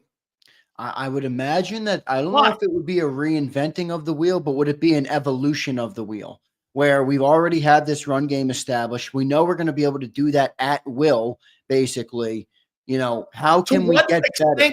To what extent are you going to go? Well, I think that's going to come down to Jalen Hurts. That's going to come down to Jalen Hurts. What is Jalen Hurts? Now, here's the thing I struggle with this is Jalen Hurts has shown that he's proven in the past he's a better passer than he is this year. This doesn't look pretty. He's not getting the ball out on time. He doesn't get the ball to the receivers when they're coming out of their breaks. All those things are very true. I don't know what extent you can improve it, but you got to think there's got to be some level of growth that you can have there with the quarterback, and I'm sure they'll go through it. I like up tempo with him. I don't know. Well, there's also a chance. Is there an outside chance that they just double down? I mean, remember I said a couple weeks ago, go and get me a second running back this offseason. Not to take away from Saquon Barkley, but he's not going to run this much every year. I mean, that's going to last, 1 year, 2 years, max? So go and grab another running back, continue to run the ball, and make a team beat you. Everybody. So you need an upgrade. You need an upgrade at Kenny Gainwell. I'd like to see that. I'd like to see a David Montgomery type. Yeah. Yeah. By the way, all supers will be read. You guys were sending them. I promise you, we will read those. What'd you make of Kellen Moore's game plan? Yeah, I'm kind of with you on that. I mean, look, I thought overall the way that the Eagles relied on their run game to win the game was the right approach. But there were situational moments in that game where I thought he was really, really shitty. You brought up already a couple of them. The bootleg at the end of the half, I think it was, where you took a big sack there, knocked you out of field goal. Twice, Jalen Hurts got sacked out of field goal range. I'm not taking both of them off Jalen Hurts, but the one with the bootleg after he got the knee injury was just ridiculous. An awful play call there. That was brutal. And then obviously the safety. I didn't understand the safety call either. 5-step drop into your end zone after he's got a banged up knee. I've never seen Jalen look so statuesque in my life. Seriously. It reminded me. I said last night on the post-game show. The play that Wentz stayed in after he tore his ACL and he's looking around like this. Yeah. I've never seen Jalen look like that in my life. He's one of the most agile, athletic quarterbacks you'll see. And he didn't move. I'm like, dude, the guy's knee's banged up. Get the ball out. I didn't understand that play call. Put that ball on the ground and it was a touchdown instead of a safety, because that changes the game even more, because then they would have got the ball with an opportunity to put another 7 on the board there too. So again, look, I agree with you. I think the game plan was exactly, but I didn't really like the way they started the game throwing the ball around, because in my opinion, that keeps Los Angeles in the game. And look, I wasn't going to get into a debate with John in the postgame show. You know why? Because you said it too in the postgame show, Xander. Dude, they were on the 13-yard line on first down and on the 13, and they had the ball in their hand. And you and I said it the entire week. The Rams have an inferior roster. They don't match up anywhere except for the coach and the quarterback.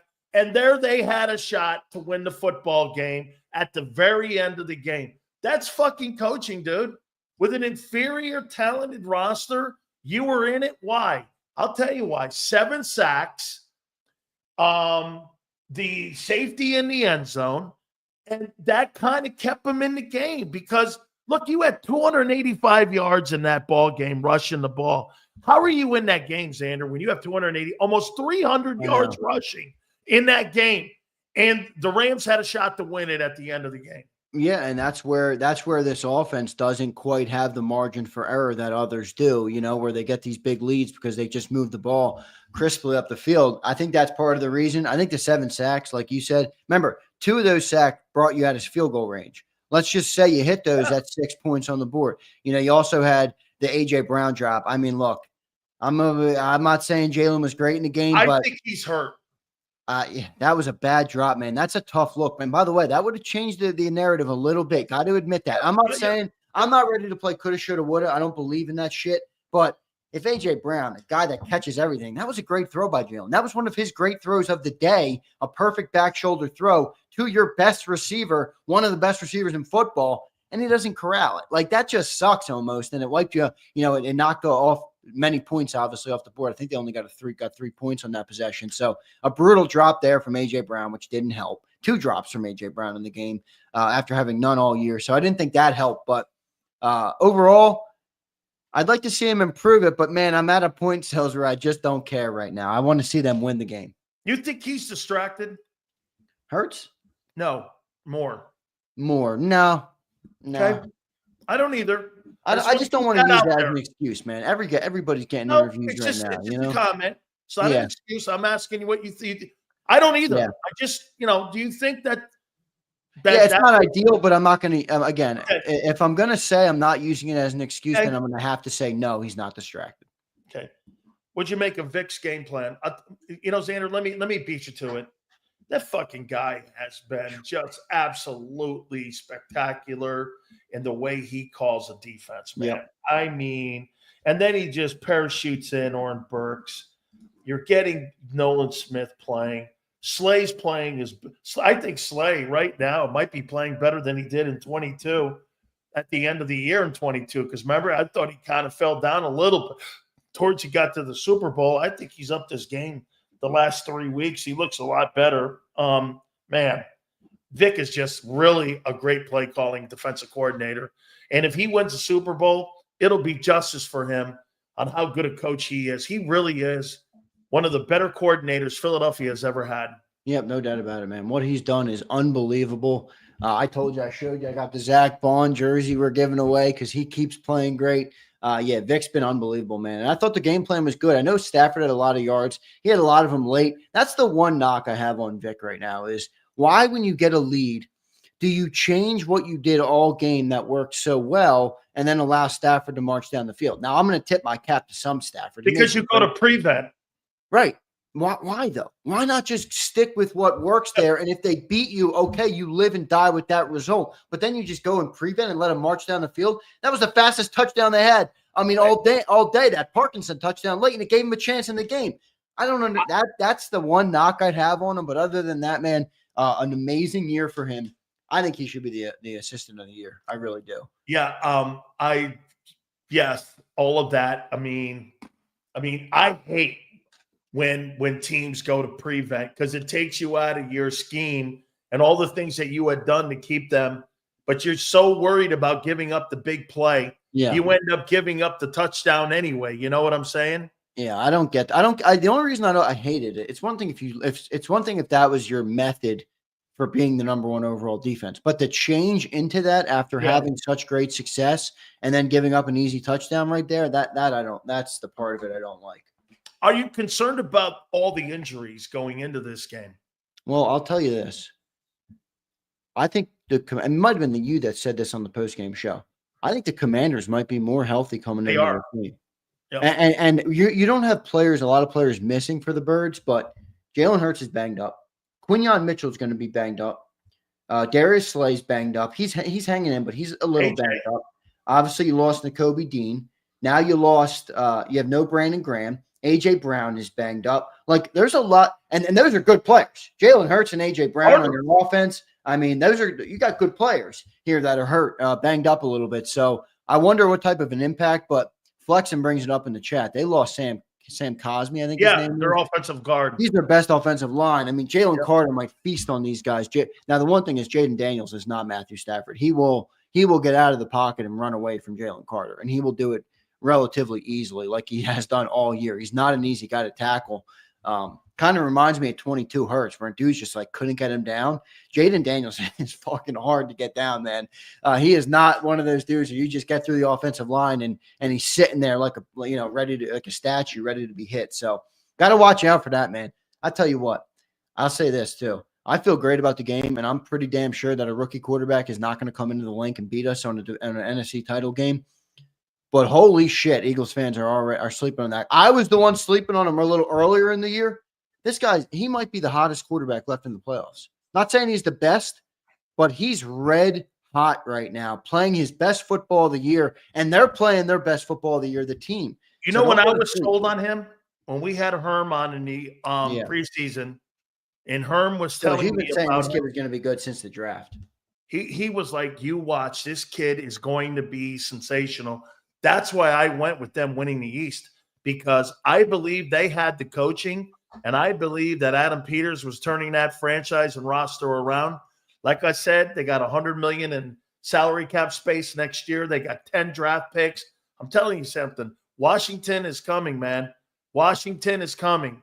They are absolutely. By the way, all supers will be read. We appreciate you guys. Let me go over before we get G Cobb down at the bottom of the hour, and before we read all of our super chats here. Here's who the Washington Commanders are, and I want to show you something about Jaden Daniels. Total offense. He led the 7th-ranked total offense as a rookie.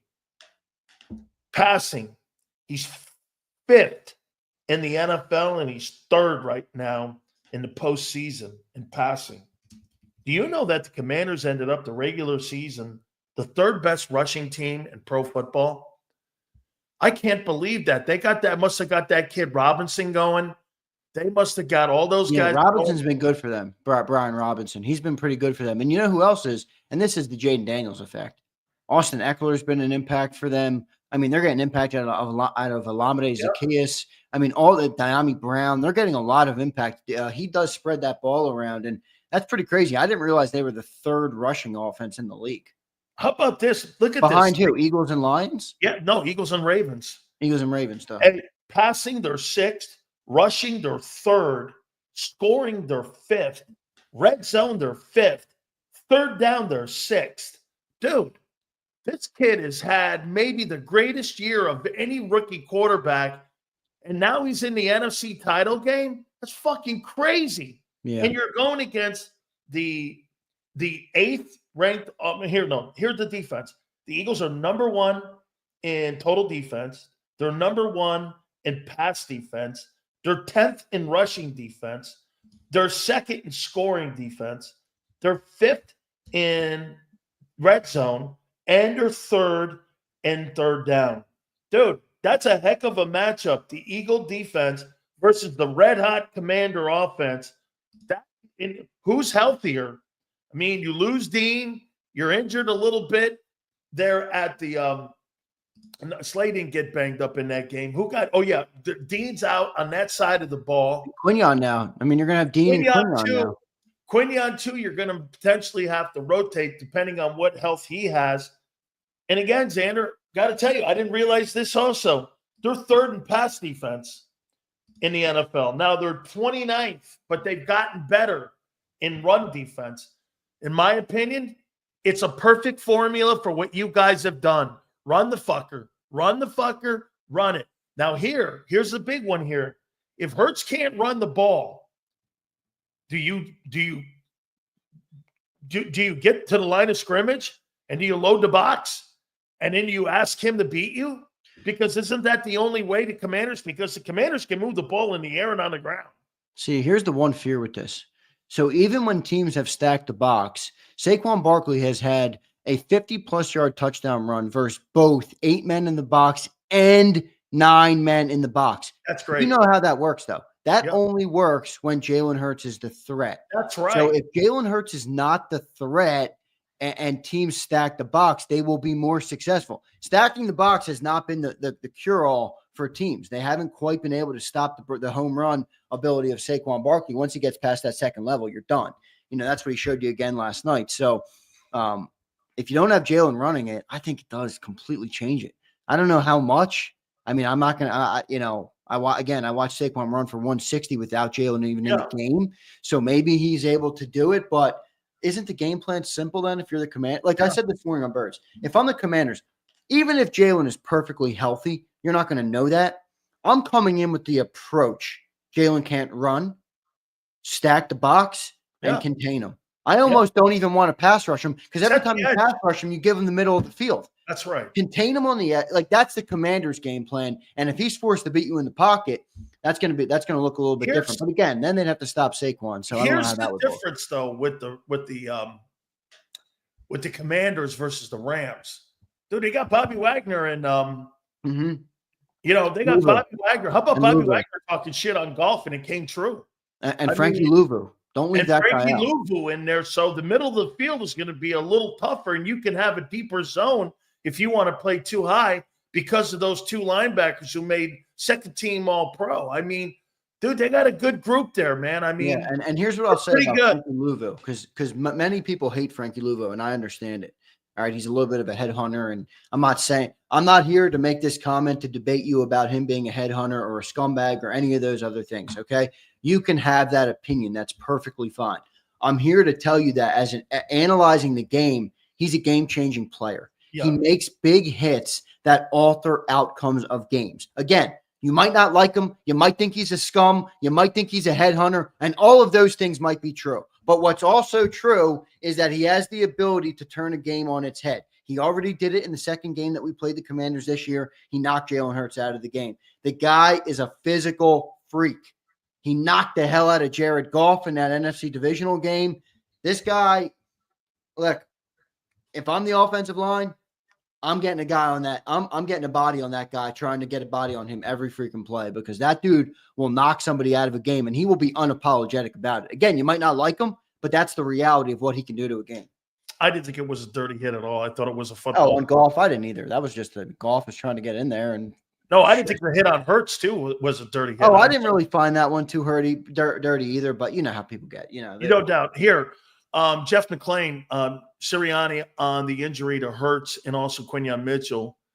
No updates. Obviously, he's not going to give that early in the week like that, but he said he's very confident that both will do whatever it takes to play in the NFC Championship game on Sunday. And you're right. I mean, you're going to have to take somebody's leg off for those guys not to be playing in that game here too. So let's do those supers, Xander. Let's do it. Appreciate everybody, by the way. T-Bone, that was dope, brother. We're going to get to that one. $50. Thank you, brother. Flexen and Steppen checked in. If Louvu was on this team, all the fans would love him. Facts, Flexen. That's just, look, he's a game-changing player. Again, you're not going to like him when you're going against him, but that dude has a physical edge on everybody he goes up against. He plays with that vigor in his eyes. You can see it. He's coming for you.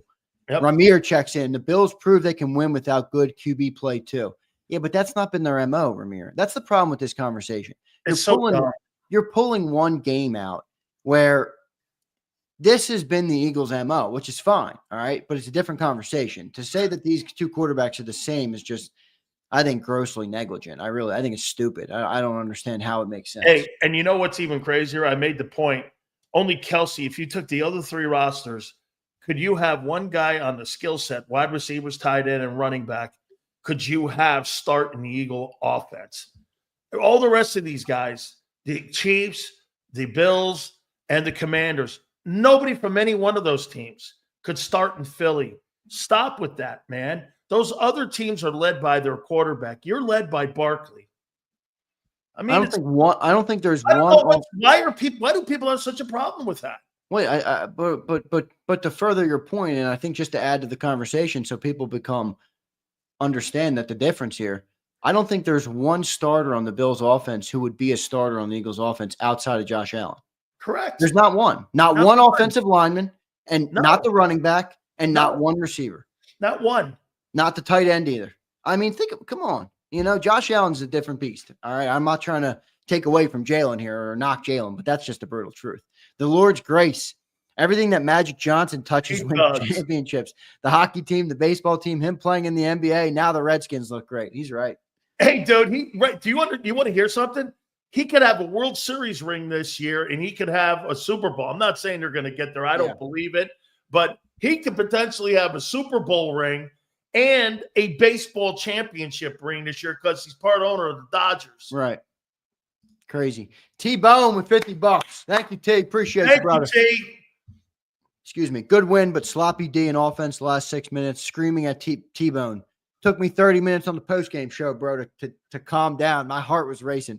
Screaming at the TV again. Offensive run pass mix I liked. Would still like more pass. See, I'm opposite. I'd like more runs in a game like that. Hurts 15 to 20. That's good for 20. Yards after catches on wide receivers must improve improv off reads. Going to lose Sunday if our offense can't put up more passing yards. No. I'm going to run it, and I'm doing the same thing. They are 29th against the run. They're 5th in pass coverage defense. Seriously, that's what they've done all year. I'm going to run the ball until they show me they can. Dude, I'm going to run to New Orleans until somebody stops me. Are you of the opinion, though, of what he said here where we're going to lose if we don't have a better passing game? No. Yeah, we've said that enough this year. Right? I'm right. I'm not. You're 16-3. I'm not doing that. Yeah, I'm not doing that either. Are you really going to continue to go down that rabbit hole? I know. I'm not. I'm done. I'm not either. Yeah. I'm not either. The team just keeps winning, no doubt. I will say this too about Jalen. And you're going to criticize it and you're going to laugh at it probably, but he is doing good what they're asking him to do. Now, they're not asking him to do a whole lot, but he is doing it well. He didn't turn the ball over yesterday in torrential snow. What's the most important thing about that? He's accepted it. And I think thrived at it. Again, it's not a huge role. They're not asking him to be a playmaker. Yeah. You know how many quarterbacks wouldn't? I know a ton. Dan Marino would never accept that. No. That's why they never won a Super Bowl there, is because he wouldn't want to get a run. The number one reason Dan Marino, Jimmy Johnson has said this numerous times, the number one reason Dan Marino did not win a Super Bowl is because they never wanted to develop a run game. Dan thought he could do it by completely throwing the ball, and that's why they never won. They had one 1,000-yard rusher in 18 years. How about that, Xander? You guys have had 3 in a row, and one guy with $2,000.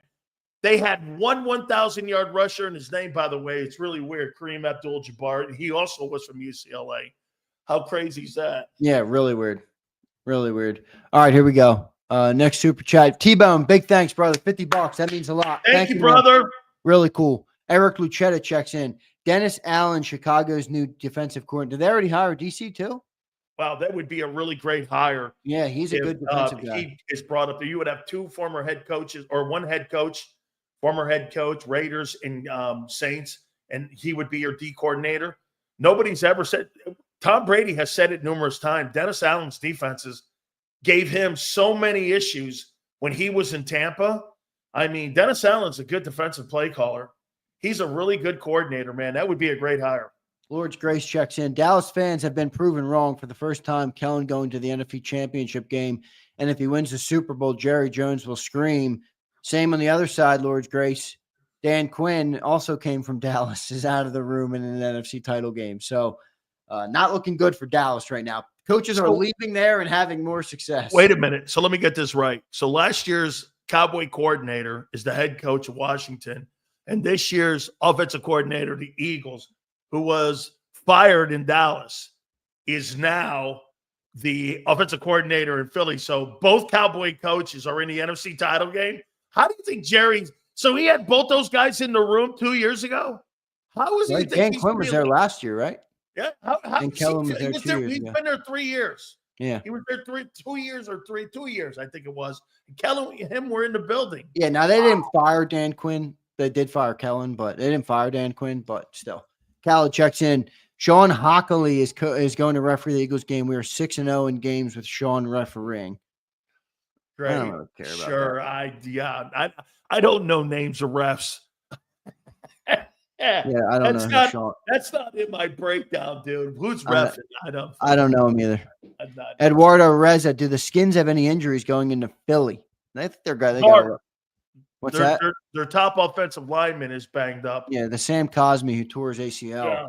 in the divisional round, so he's going to be out, which means watch out for Jalen Carter.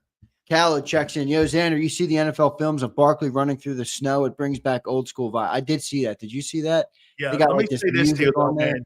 You know why that game was fun to watch? It had drama, turnovers, back and forth, big plays, big miss-ups. I mean, the whole thing was just, I'm sorry. John said it was a sloppy game, but what the hell? It was 5 inches of snow. What'd you think it was going to be? Yeah, Played on a normal track? I know. It's football, man. Come on. That game was one of the funnest games I've watched in a long time. I enjoyed that game. One thing I don't understand is why people like football game. That's part of what makes football great. You never know what it's going to look like, you know?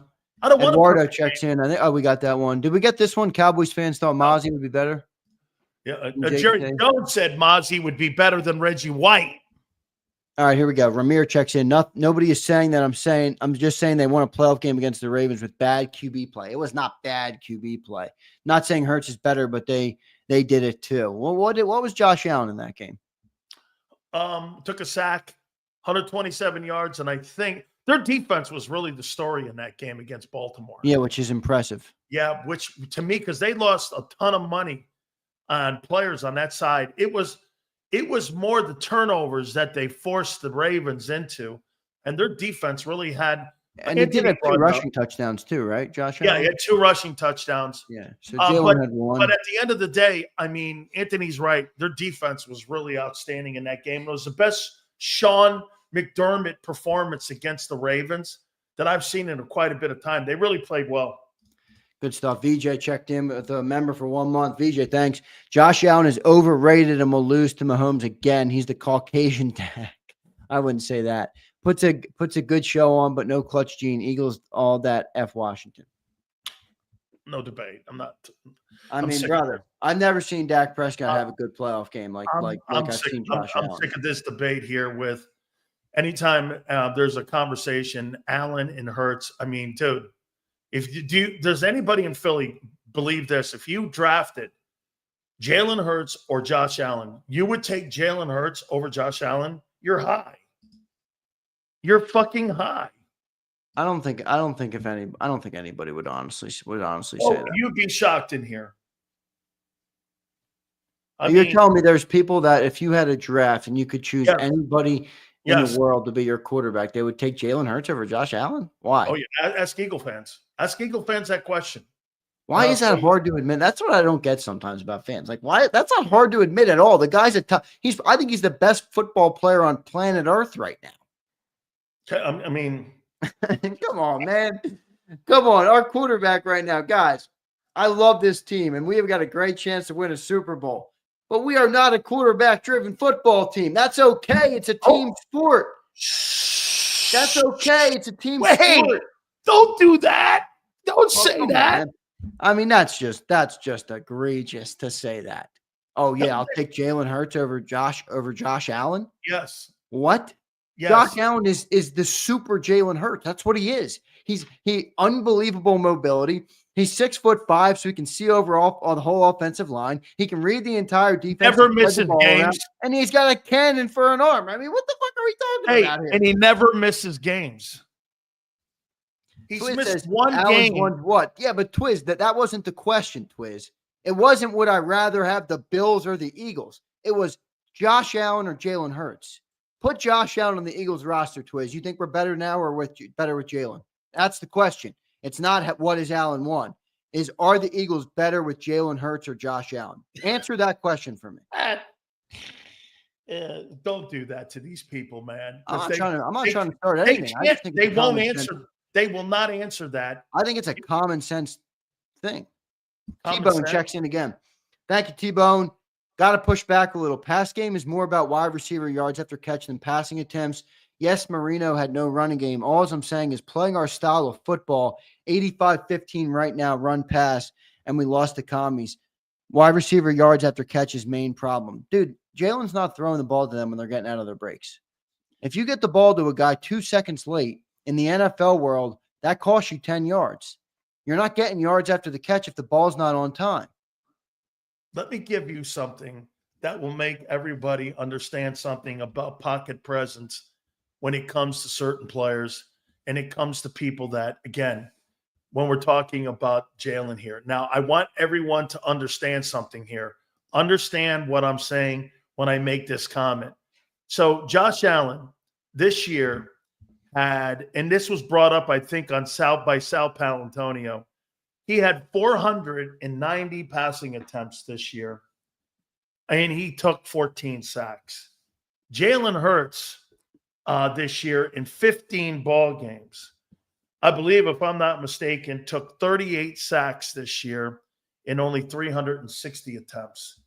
And he took 7 on Sunday.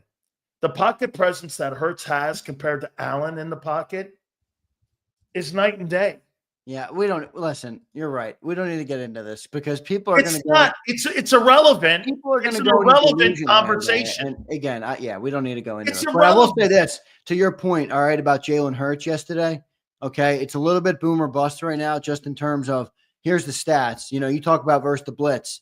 Well, he was 5 of 6 for 32 yards, but he also had 3 sacks.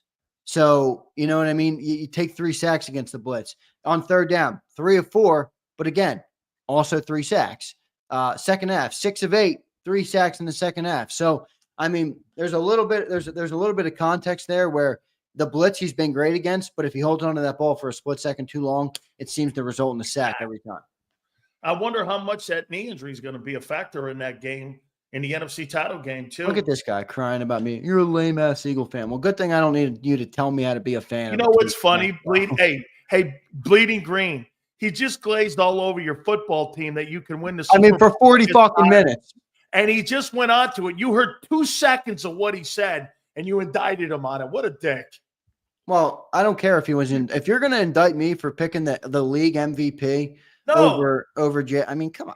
All right, good. Or saying what you saw.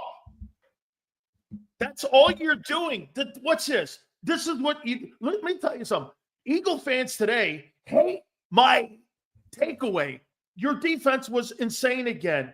Your run game was insane. Your blocking in the O-line was tremendous. Your quarterback was a caboose with the 7 sacks and the safety.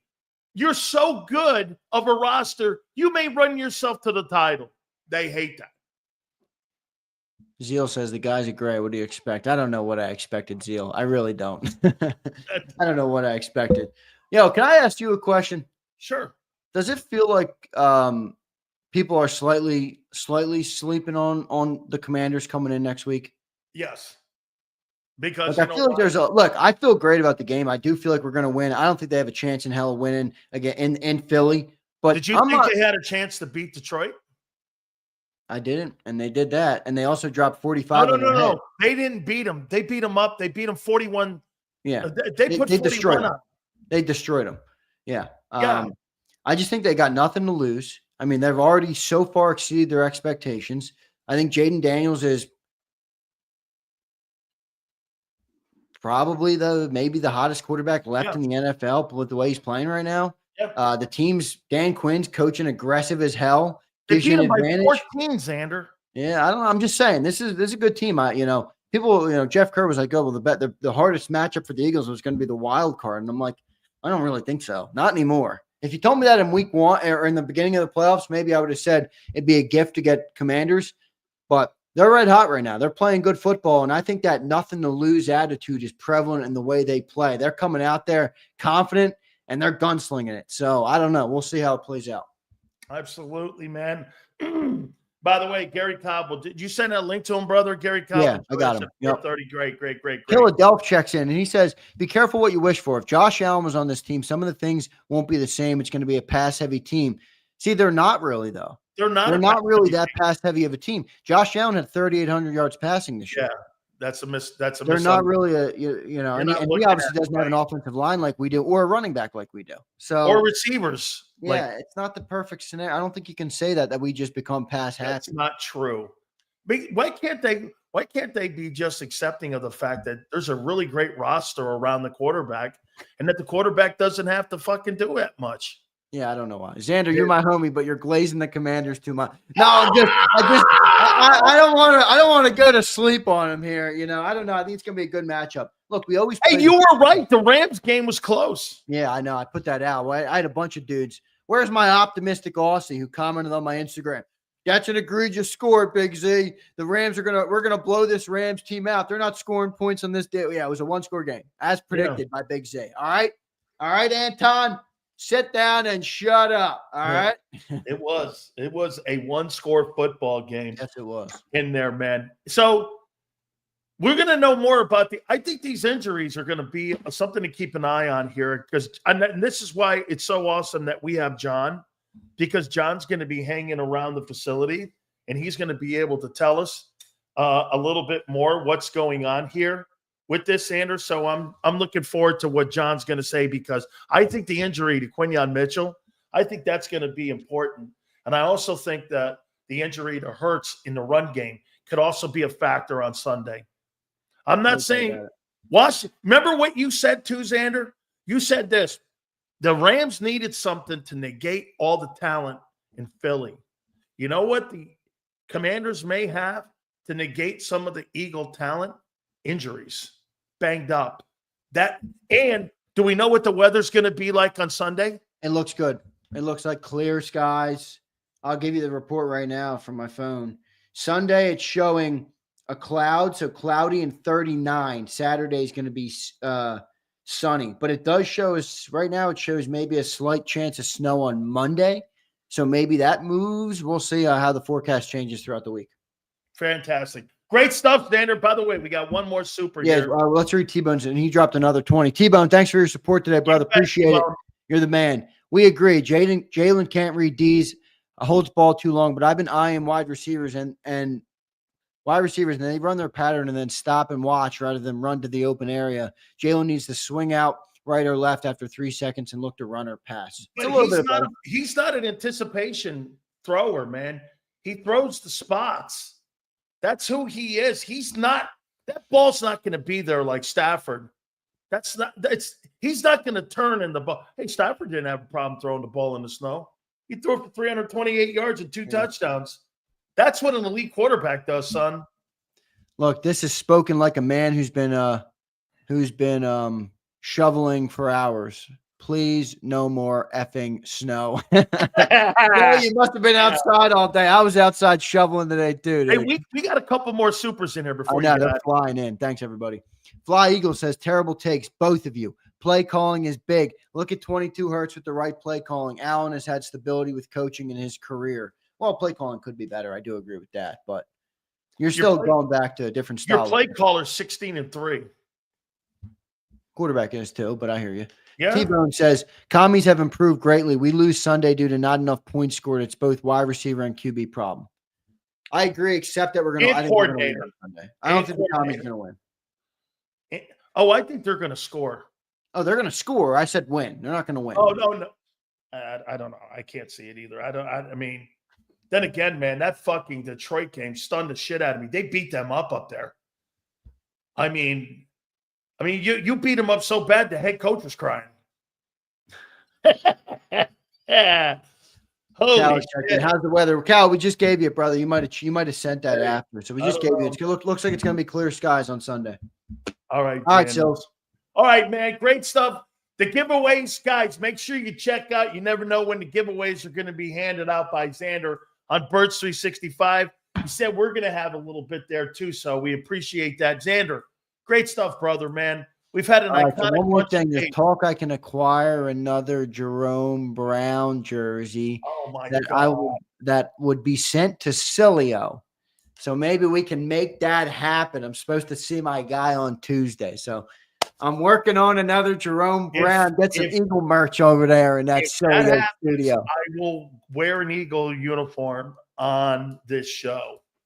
All right, we'll see if we can make it happen. We'll do that if it's JB. Xander, great stuff, my friend. All right, brother. I appreciate you. See you, Sills. Thanks, everybody. Love all you guys in the chat. Make sure you check out Birds 365 in the morning there. Guys, do me a favor. Please check out our great friends at BetUS. We've teamed up. By the way, national championship game. We still got to talk about Ohio State, Notre Dame tonight with the YouTube 150. Again, our great friends, we've teamed up with them throughout this football season. Right now, we're down to a couple games, conference championship game in the NFL and the national championship tonight with our friends at BetUS. Sign-up bonuses up to $2K with 150%. Second and third are 125. Again, folks, do me a favor. If you're into crypto, that's 200% in your signing bonuses up to $2K. That's betus.com.pa. That's betus.com.pa. Fastest payouts in the business. 24/7 personalized service, 365 days of the year. Live wagering on all major games. That's betus.com.pa. That's betus.com.pa. And do me a favor, tell them Big Sil sent you. If you missed any of today's show on the JAKIB Media channel, listen to the podcast on your way home. Available on YouTube, Apple, and Spotify. Ignite your nights with free live entertainment daily, only at Live Casino and Hotel Philadelphia's Center Bar. 7 days a week, enjoy some of the region's top party bands, performers, and DJs as they take the stage in the heart of the casino action. Great cocktails, live music, and lively moments. It's all happening at Center Bar at Live Casino and Hotel Philadelphia. Visit livecasinophilly.com for more details and the complete list of upcoming events. Must be 21 or older. Gambling problem? Call 1-800-GAMBLER. The following is a real testimonial from the father of a young injured victim. I didn't think she was going to make it. Major Perry's daughter was the victim of a horrific accident caused by someone else's negligence. If you don't find the right counselor, law firm that you're looking for, you will get lost in the wilderness. Badly injured? Call the Fritz and Bianculli Law Firm at 215-458-2222 and find out why they say, "We got this." In our hometown, we all look out for each other. We step up to keep our communities going strong. And at Independence Blue Cross, we're here to keep you going strong as the #1 health insurer in the region. No IBX is always looking out for you.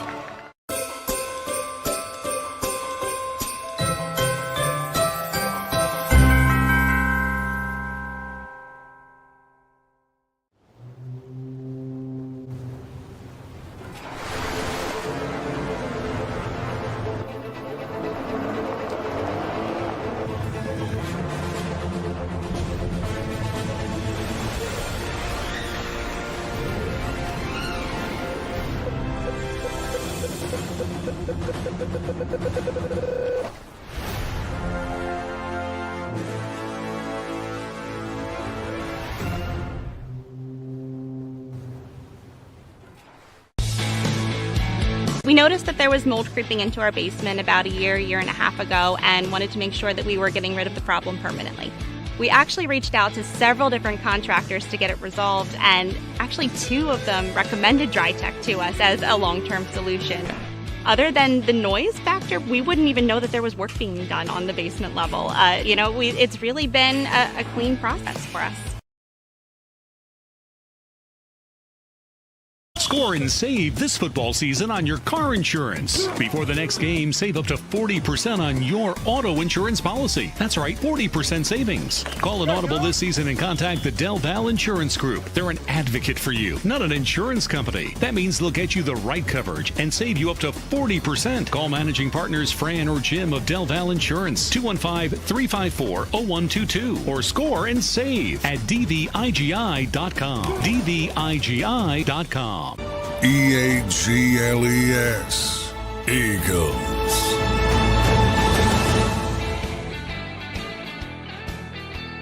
Big Sil's National Football Show. Please hit the like button. Angelo Cataldi will be with us at 5:30. By the way, on Wednesday, we just got it confirmed. Ray Didinger will be with us, and we'll talk with him. That'll be on Wednesday. Barkley has to be what he's been all season for 2 more games. Unstoppable. I got to see the Kelly Greens in one of those games too.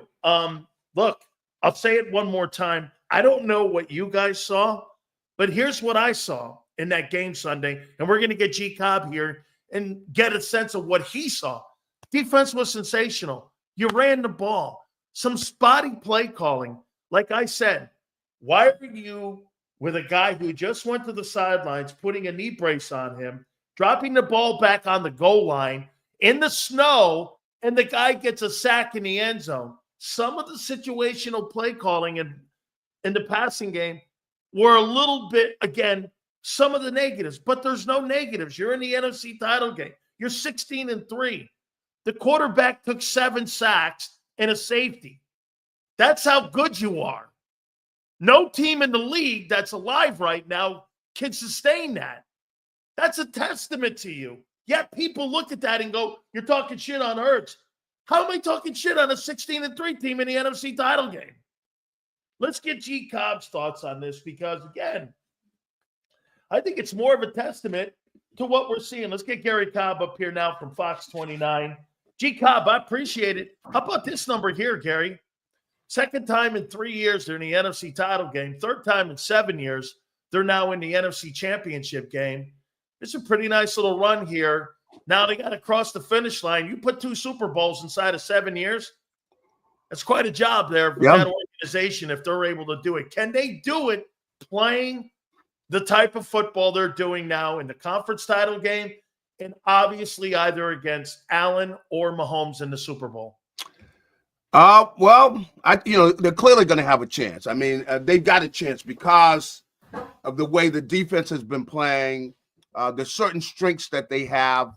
I was not a happy camper after that game, though. I mean, and I didn't like the way, they let them get back in the game. They just kind of lost the sense of urgency there. That drive that they had, the first drive, at the end. Slay, what are you doing over there, man? It just seemed like they were just not, they weren't into the game. It's almost like they were doing some celebrating. You can't start celebrating with 5 minutes to go in a game.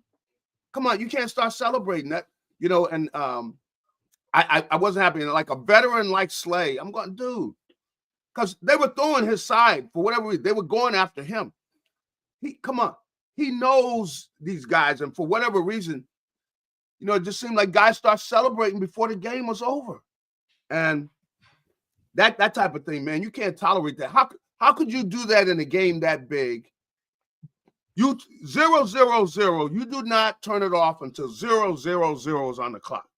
And the defense had played well the whole game, but I really was not happy there at the end. And, where they let them get back in the game. You're going to lose games like that, man. That was, and really, I would have to say, who was that? Carter saved the game, if you ask me. God, he was all over the place. Gary, I made a comparison, and I said it, and I think he's the second coming of Jerome. I mean, the guy's a player, man. Dude is a player. I mean, he's phenomenal and really does not get the credit he deserves because so many times, you're in there and you don't realize he made the play. But you go back and look at the tape, you go, man, that was Carter that made that play, and really on the last play of the game, he came loose and he had to throw that ball early and it was off target because, again, it was Jalen Carter in his face. And you can't single block the guy. The guy, I mean, he was killing them, and they can't single block him. And so I got to give him all the credit in the world. But I still, man, and I guess I got mad. How used to playing, and if you see somebody do that, I'm going like, man, how do these guys, man? They're glad I wouldn't be if I was the coach. I was not happy with you guys letting them back in this game. And you let them earn their way back in the game. You don't start taking it easy on people, man. No, I completely see that, and that leads me to this, Gary. I also think what kept them in the ball game was 7 sacks and a safety. I mean, come on, man. Put the sacks out there, and you put the minus yardage. They threw the ball for 65 yards in this game, and I'm not saying that that's important, the passing yards, because if you look around the league this weekend. Outside of what Jaden Daniels did up in Detroit, they were really, efficient yards. But the one thing that those guys all did, they didn't take numerous minus plays. 7 sacks. You want to hear this number? In 16 ball games this year for Jalen Hurts, he's taken 46 sacks. And he took 7 in a divisional game and a safety. I don't know. I don't know what's going on, man. Like I said, I was down there. The guy, well, Cobb, what's wrong? I said, man, I'm not. I was not happy with that game, man, because you guys are better than that. And taking all those sacks, the fumbles. What are you guys doing? Now, I know the ball's wet and stuff, but my goodness, you got to play better than that. And I just was not happy because they play like that against Washington, they're going to lose. Washington's going to beat them if they play like that. And so I think what's saving them, Gary, is they haven't turned it over. Yeah. If they have 2 turnovers, they're losing. You're right.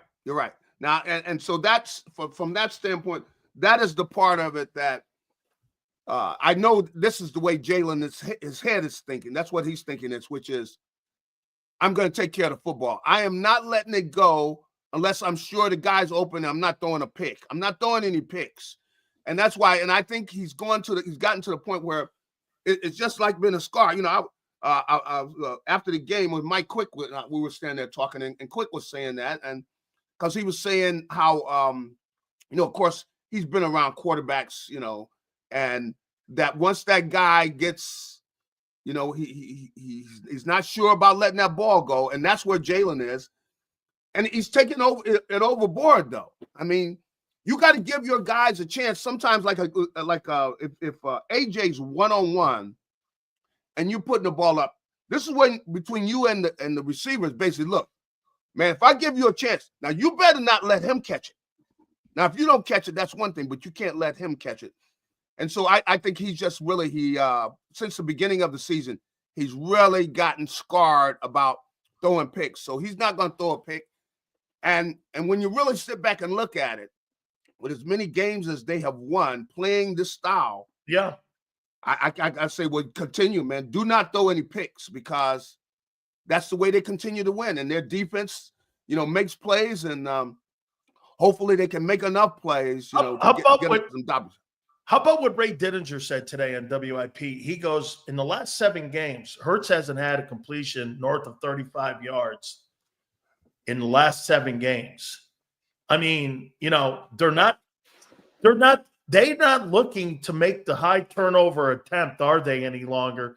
They're just going to turn around and look, like you said, Gary, look, the law averages and the amount of chances of fumbling the ball with Barkley are more limited than a turnover. If you throw the ball 30 yards down the field, that's a higher percentage turnover. They're playing it, and like you said, until proven otherwise, they're going to try to run this thing to New Orleans, don't you think? I mean, it's not pretty. See, this is not right. It's not where you're out and you're letting that ball go and everything.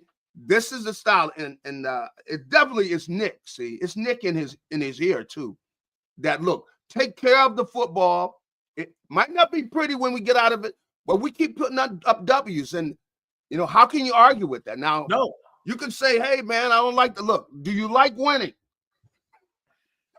Do you like winning? And so they continue to win. They know they have an outstanding defense, so they say, "Look, we take care of the football. We got a great running attack, and if we keep doing like that, we're going to win." And so I, as much as some of it I don't like. Now, taking all the sacks, though, I mean, do you have to take all those sacks? 7. Wow. Gary, you know what? You know what kind you just reminded me of? Tom Brady played a little bit like this early in his career. He really did. Ran the ball, didn't throw the ball a lot of yards. Then they relied on Adam Vinatieri, and that leads me to Jake Elliott. Are you concerned about him going into the game here? Because it's one thing to run the ball. They ran the ball for 285 yards. He kicked some important field goals, but then again, he turned around and missed 2 PATs that kept it a 1-score game at the end of the game. But let's not forget, the Rams were on the 13 with a chance to win. Come on. You don't think I know? That's why I said, man, doggone it. Oh, man, like I said, there were people happy. I was not happy after that, man. I guess it's just the football stuff, being around it so much, where when you do not take care of things that you can control, but he's got it. Come on, you got to be making a PAT, man. Come on, man. We pay you to make a PAT. You know, oh man, you know I always believe in being hard on kickers anyway. You little squirt, man, kick the dog. But yeah, he's got to do better than that. And ultimately, you know, when you're playing against good teams and you're playing this kind of time of the year, man, you got to make your kicks. You know, because a lot of times it's a field goal here or there. That's the difference. So, but you know they made it out alive.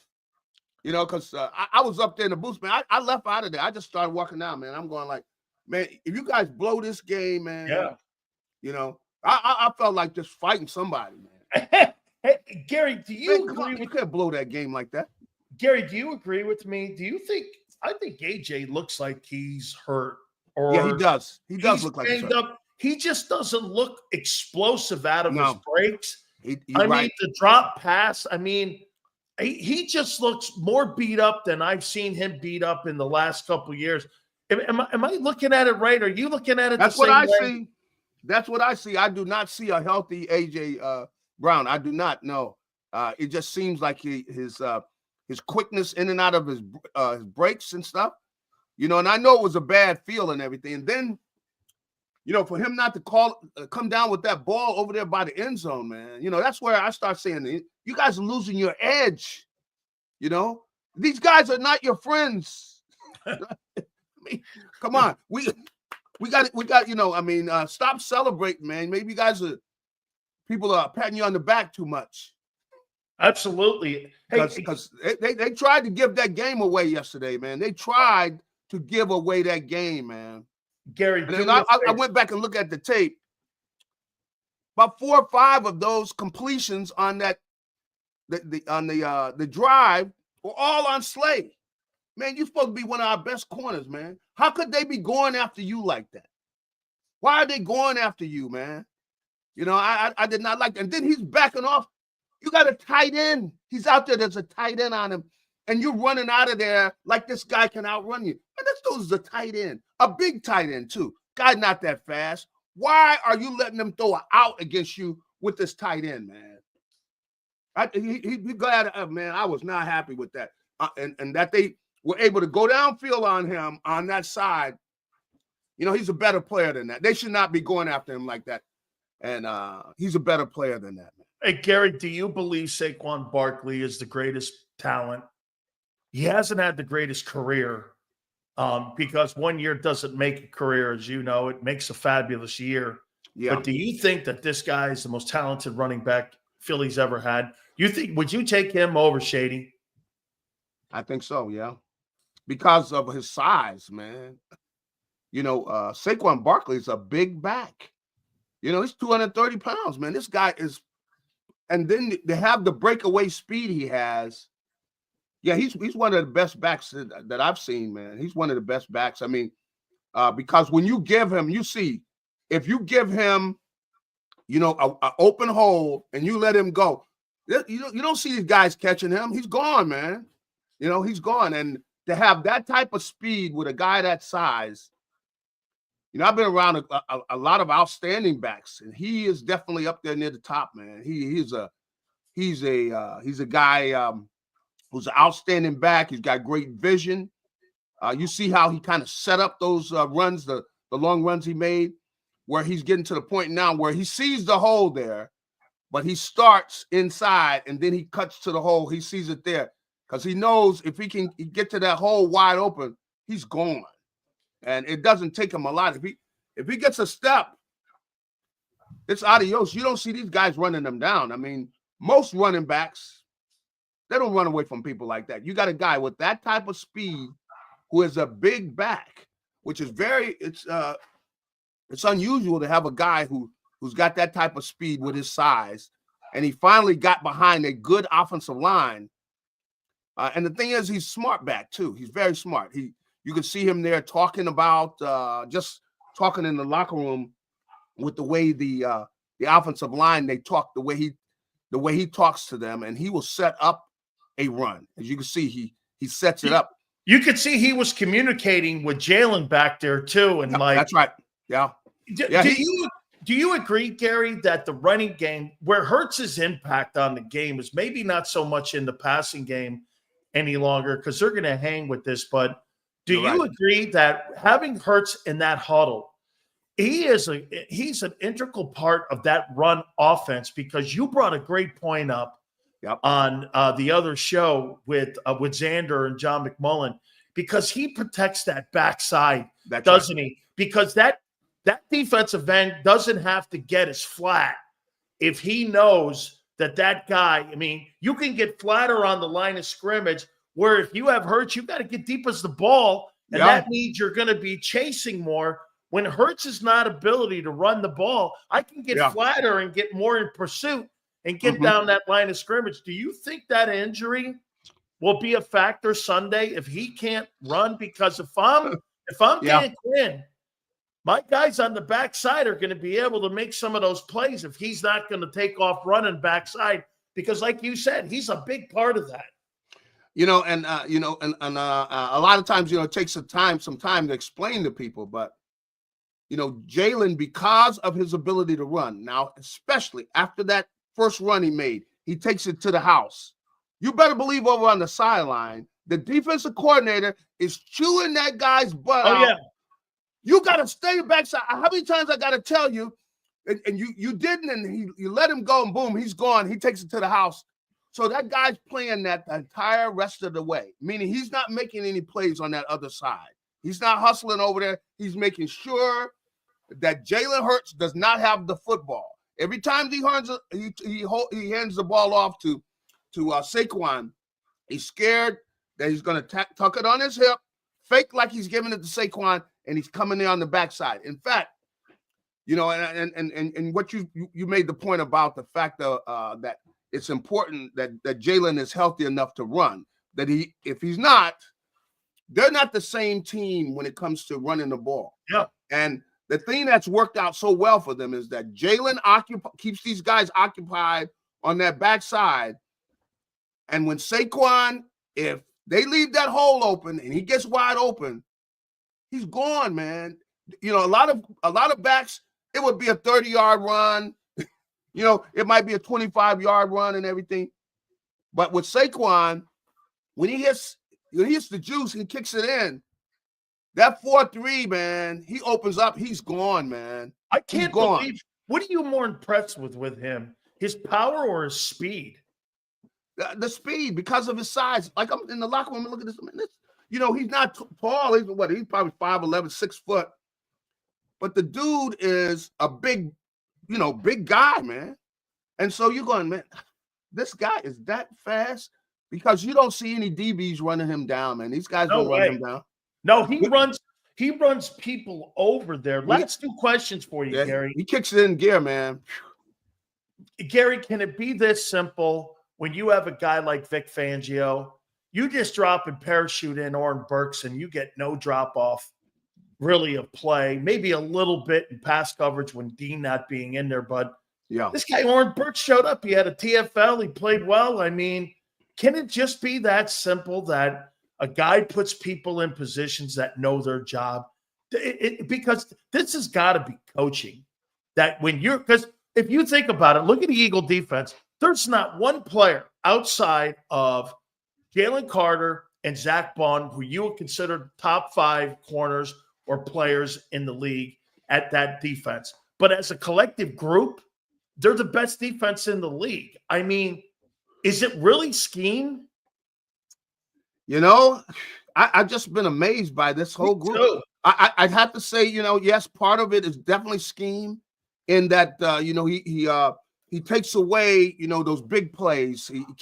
The guys do keep everything in front of him, but he changes it up. It depends on the defense. But then these guys have gotten better as pass rushers, man. I mean, they do a good job where, man, it just seems like they're beating people. The guys outside have gotten better. And, when you got young players, you're going to have that. They're going to get better as they get smarter, and you just have a football team where you got so many guys that they are playing better than they've ever played in their lives. I mean, I've just been amazed. I mean, and you mentioned about, Oren Burks, the job that he did, yesterday. Just so How about active. Nolan Smith? Nolan Smith now is a player. Now, he's gotten better as a pass rusher. What No he's done is he's gotten smarter. Yeah. Because the thing he has an advantage on all of these offensive tackles is speed. So you don't want to get all engaged with the guy if you don't have to. And so what he does is he gets off, he comes down, and he does get low. He's learned how to do that. And see, a lot of that is coaching, where the thing the big guys don't like is they do not like a guy down there that low. That's right. They don't like to defend. These tackles are big guys, if you get down low, they hate a guy down there, especially with his speed. And so even if he goes a little further outside with his speed, it's still, man, he's coming after that quarterback, man. And those guys are starting to hear him from over there. They're starting, they're starting to hear. It's like a ghost coming from over there. They know he's back there, and the quarterbacks aren't comfortable with that and everything. And I say all of that to still say they got their work cut out for them against the Commanders. They still. Hey, finally, do you think they win?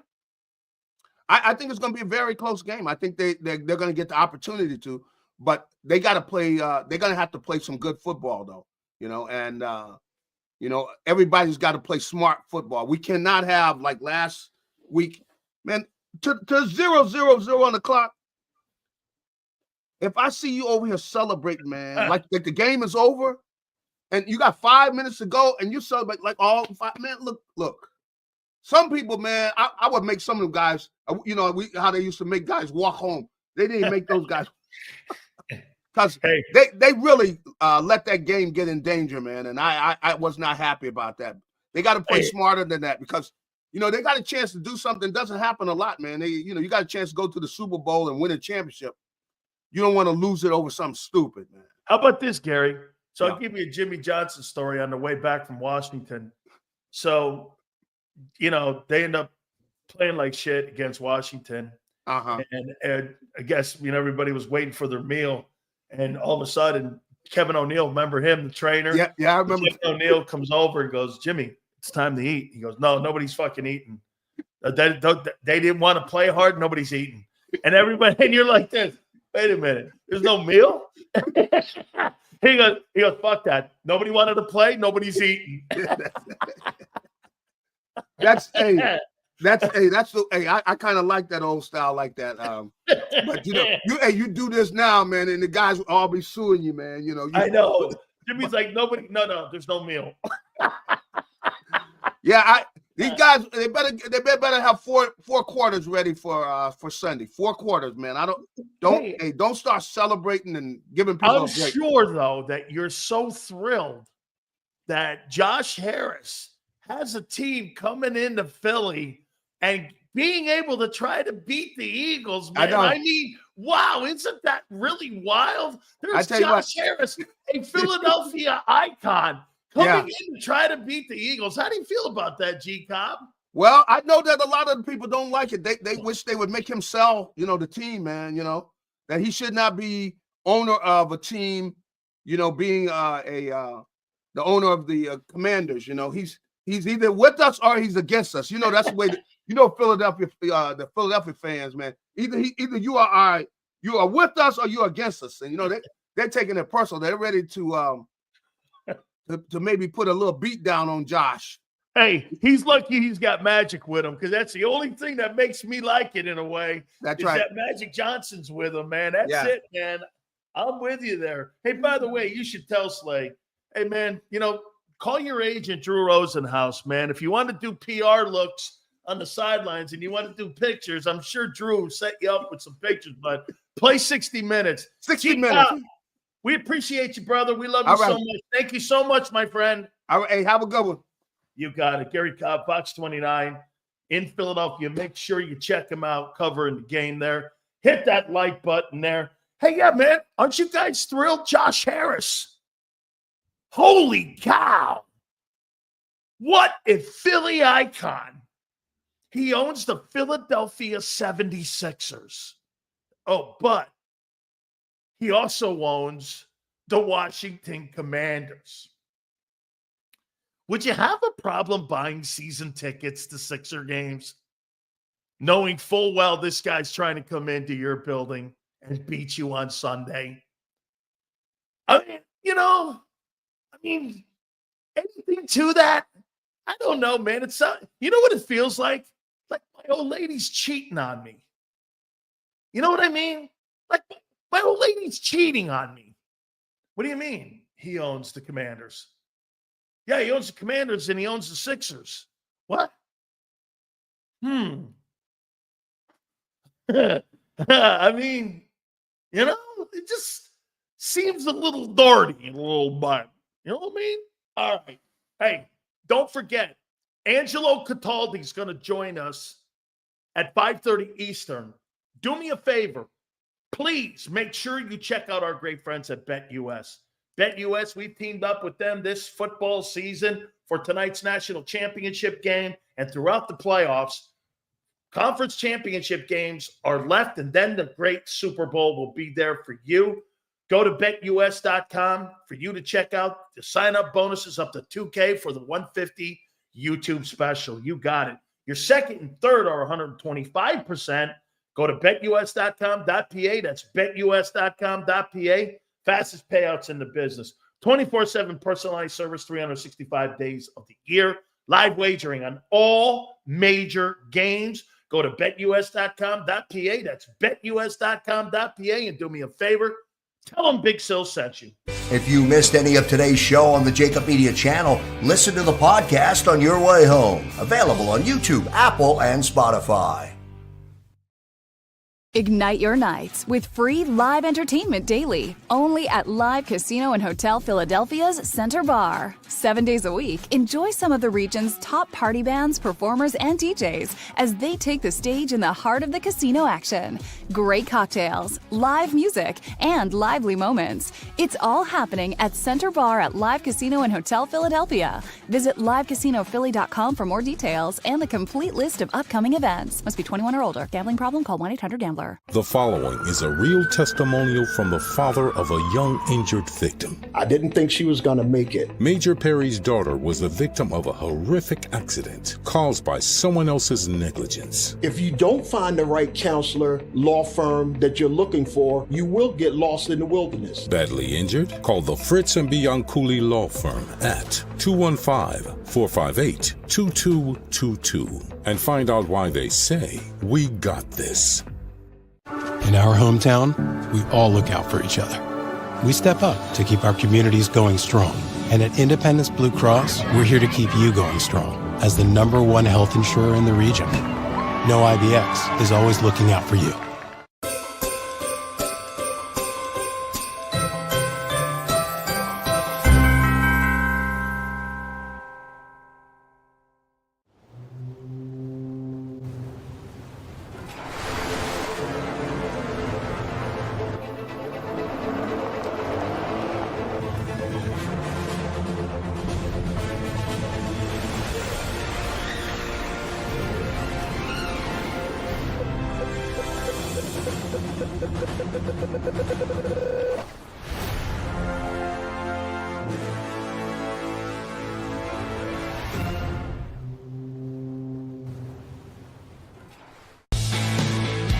We noticed that there was mold creeping into our basement about a year and a half ago, and wanted to make sure that we were getting rid of the problem permanently.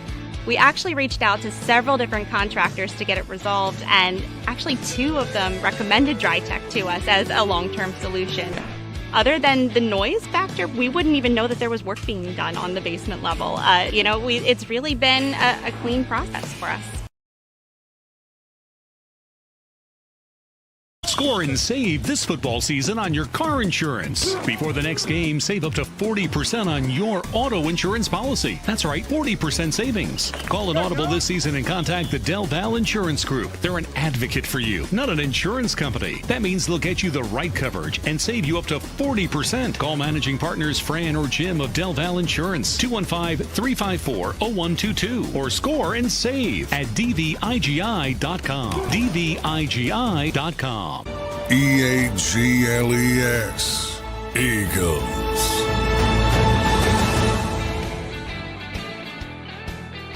Big Sales National Football Show. Please do me a favor and hit that like button. You guys are fantastic. We appreciate it. By the way, give me a total on where we are in the likes. All supers go to the top. Angelo Cataldi will be with us.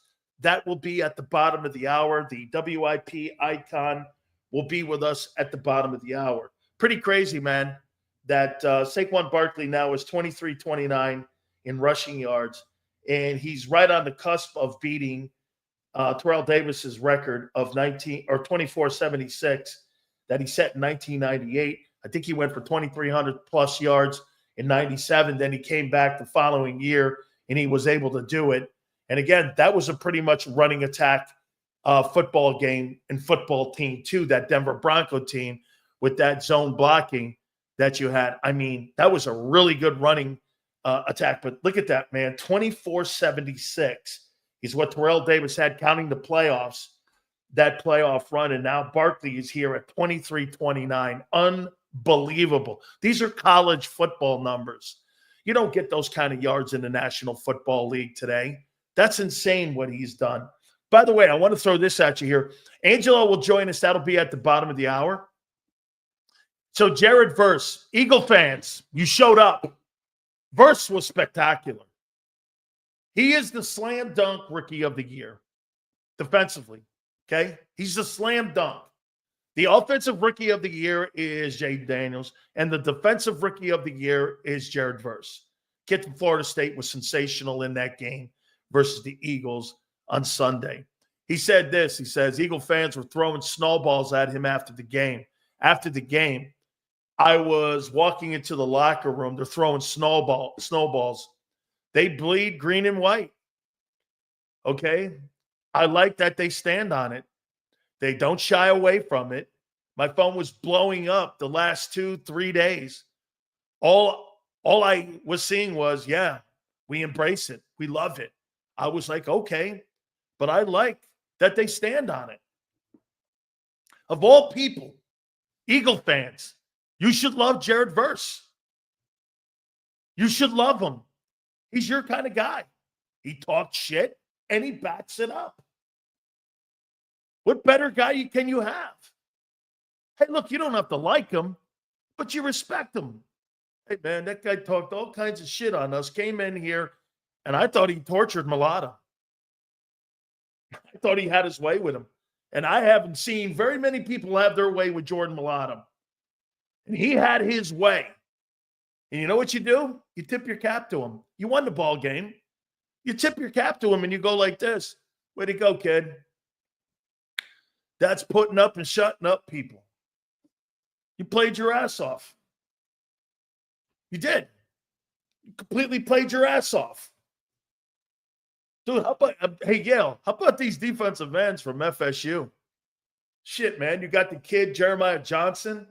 You also got Jared Verse. You got Josh Sweat, like you said, Yale. Man, FSU putting edge rushers out is a common theme now. And put some good D linemen out, especially when it comes to rushing the passer. It's pretty good stuff there, man. This kid Verse can play. Plus that defensive tackle they got from Florida State, Fisk. He's a good-looking player. I mean, the Rams are going places. Cameron Kitchens, a kid from UM. They got in the secondary. They got Verse. They got Fisk. One thing's for sure, the Rams organization is a very good organization. Okay? Hey, they won a Super Bowl a couple years ago. They pushed all their chips in. They had to pay some rent. They had to pay up on all the things that they did. Well, okay, they had one bad year of football, and now they're rebuilding. The question will be Stafford moving forward. He's going to decide whether or not he's going to move forward. It's going to be interesting to see what they do in Los Angeles if Stafford retires. What will you do? Who will you go after? Will you make a trade for Joe Burrow? Would you try to do something like that with one of these established guys? Cincinnati, in my opinion, is not going to pay him the second contract. I don't believe that Cincinnati would move off of him, but I mean, Matthew Stafford, has he seen his last days in Los Angeles? Maybe. Maybe he's seen his last days in LA. Bottom of the hour, we're going to talk to Angelo Cataldi. Once again, I want to reset here in what we saw in that game on Sunday. Guys, you've advanced and won, and now we're playing in the NFC Championship game, and you're 16-3. 3 conference championship games you've appeared in 7 years is very good. Okay? It's very good. If I were to rank the top 5 organizations right now in the last 20 years, I don't care what you say. Get this. So the Patriots are having 3 years or 4 years of bad football. They had 20 of excellence. I'm still not ready to throw dirt on them. They've had 20 years of excellence. So 24 years of football. 4 were bad. 20 were sensational. Amen. And let's not forget, they got to a Super Bowl before Brady showed up with Kraft owning the family. They're going to get back there. They're going to get back to being a good team, especially with Vrabel as the head coach. I believe the Patriots will be back to being a good team. They need a QB. Okay? So they'll get back there. I think the Patriots are a great organization. I'm not putting them in order. Patriots, Rams, Chiefs, Packers, Steelers, and of course the Eagles. Those are your football teams that do the things the right way by signing guys, not missing on all of your draft picks. Those 5 or 6 franchises, those are the guys that are Baltimore's in that conversation too. Okay? So Baltimore's in that. They're all in that conversation. And Eagles are right there.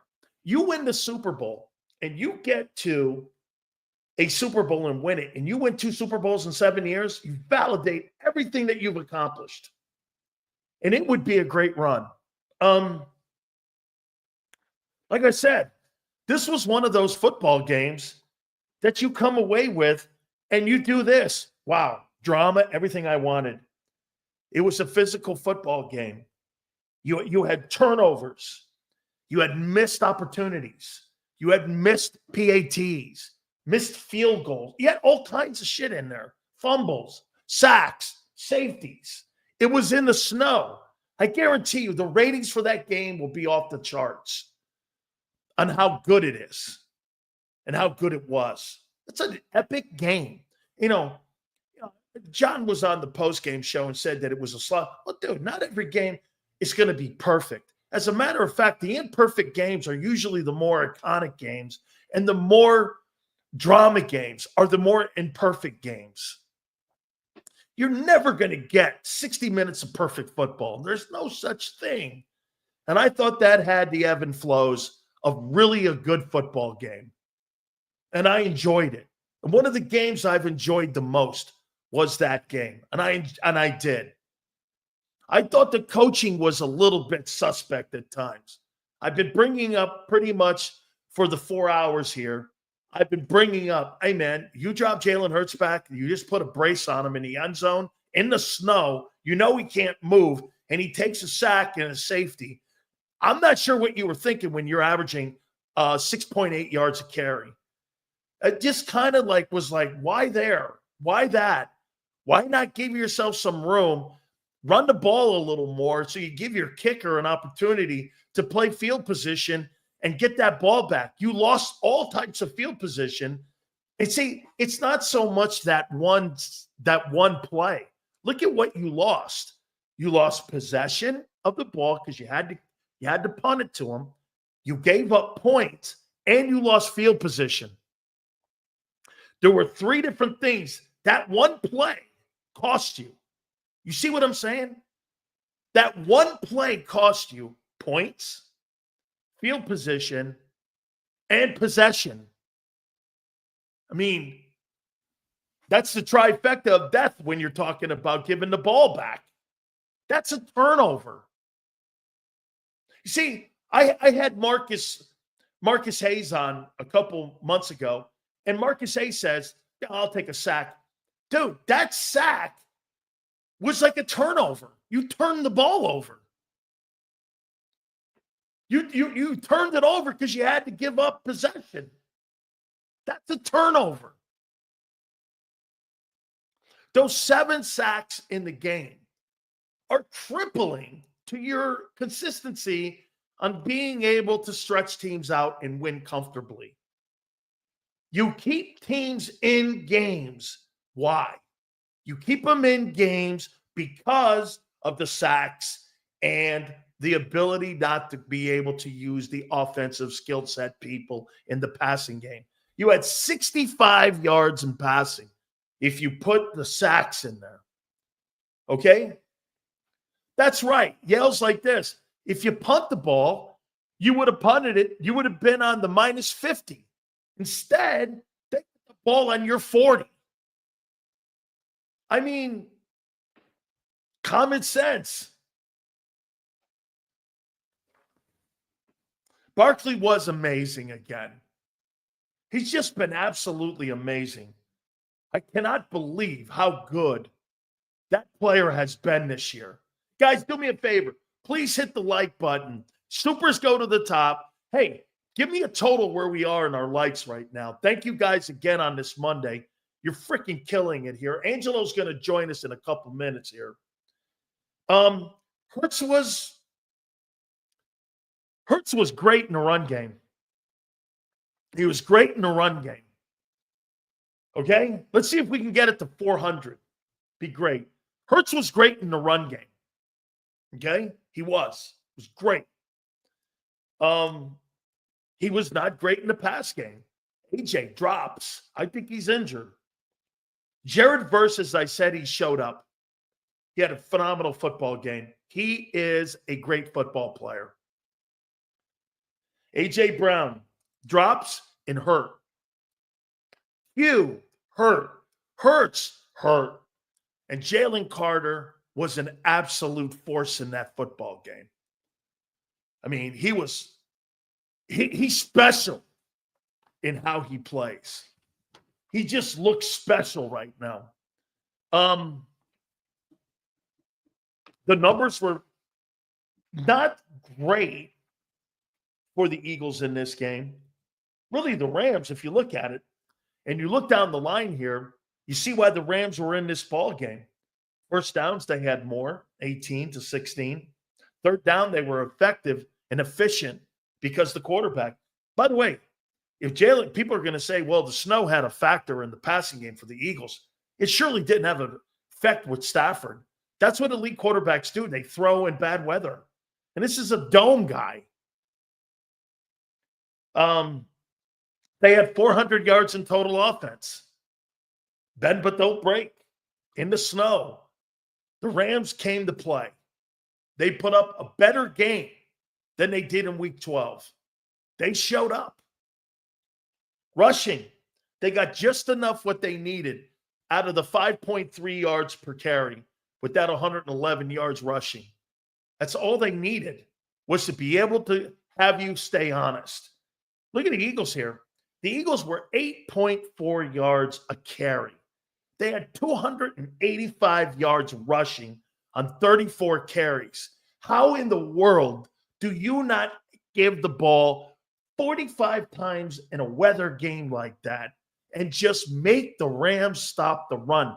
They were not stopping the run. I mean, you had an 8.4 carry. Am I right when I say that? That can't be right, that number. I got to take a look at that. Can't be right. It's not way 8.4 carry. I wrote that down wrong. Nope. You had 8.4 yards a rush in that game. Why in the fuck are you running it? I mean, passing it. Almost 10 yards a carry. And you're running it or you're passing it? Why? Why? M. Hayes was right. Even with 7 stacks, we still won. Jared, Sam, Lustin, Lamar, Russell all lost because of turnovers, even though I hate them sacks. Okay? You're right. A sack. Dude, your guy had 7 sacks and a safety and still won. That's incredible. And you ran for 285, and the Rams still had a shot to win. Last possession. Okay? Last possession, they were on the 13-yard line. Sills, I see a post today that made me laugh. It said only one man can save America from watching Hurts throw for 118 yards in the Super Bowl, and that's Jaden Daniels. I like Hurts, but it was funny. Nick, Jaden Daniels is the real deal. We had Herm Edwards on a couple times. Herm coached him at Arizona State, and he told me, and I value his opinion a lot, he said he's a modern-day Randall Cunningham. And boy, does he play like it. He is just a special player. There is no doubt he's the best quarterback in the NFC East. You know, or if you want to go here and you want to give it so where you don't want to gauge him on 1 year, there is no question. He's had the best season of any quarterback in the NFC. There hasn't been a quarterback that's had a better year than him in the NFC. With wins, impact of team, he's been the most valuable player. If you were going to make a NFC quarterback most valuable player in the NFC, it's him. They won 4 games last year. They've won 14 now. They've won 14 ball games this year. 14. They won 4 last year. Hey, do I think the Commanders have as good a roster as Philly? Absolutely not. Absolutely not. Okay? No way. And do I think Jaden Daniels is going to do this again next year? I don't know. We've seen guys like C.J. Stroud kind of step back a little bit. Okay? He's a great-looking talent, though.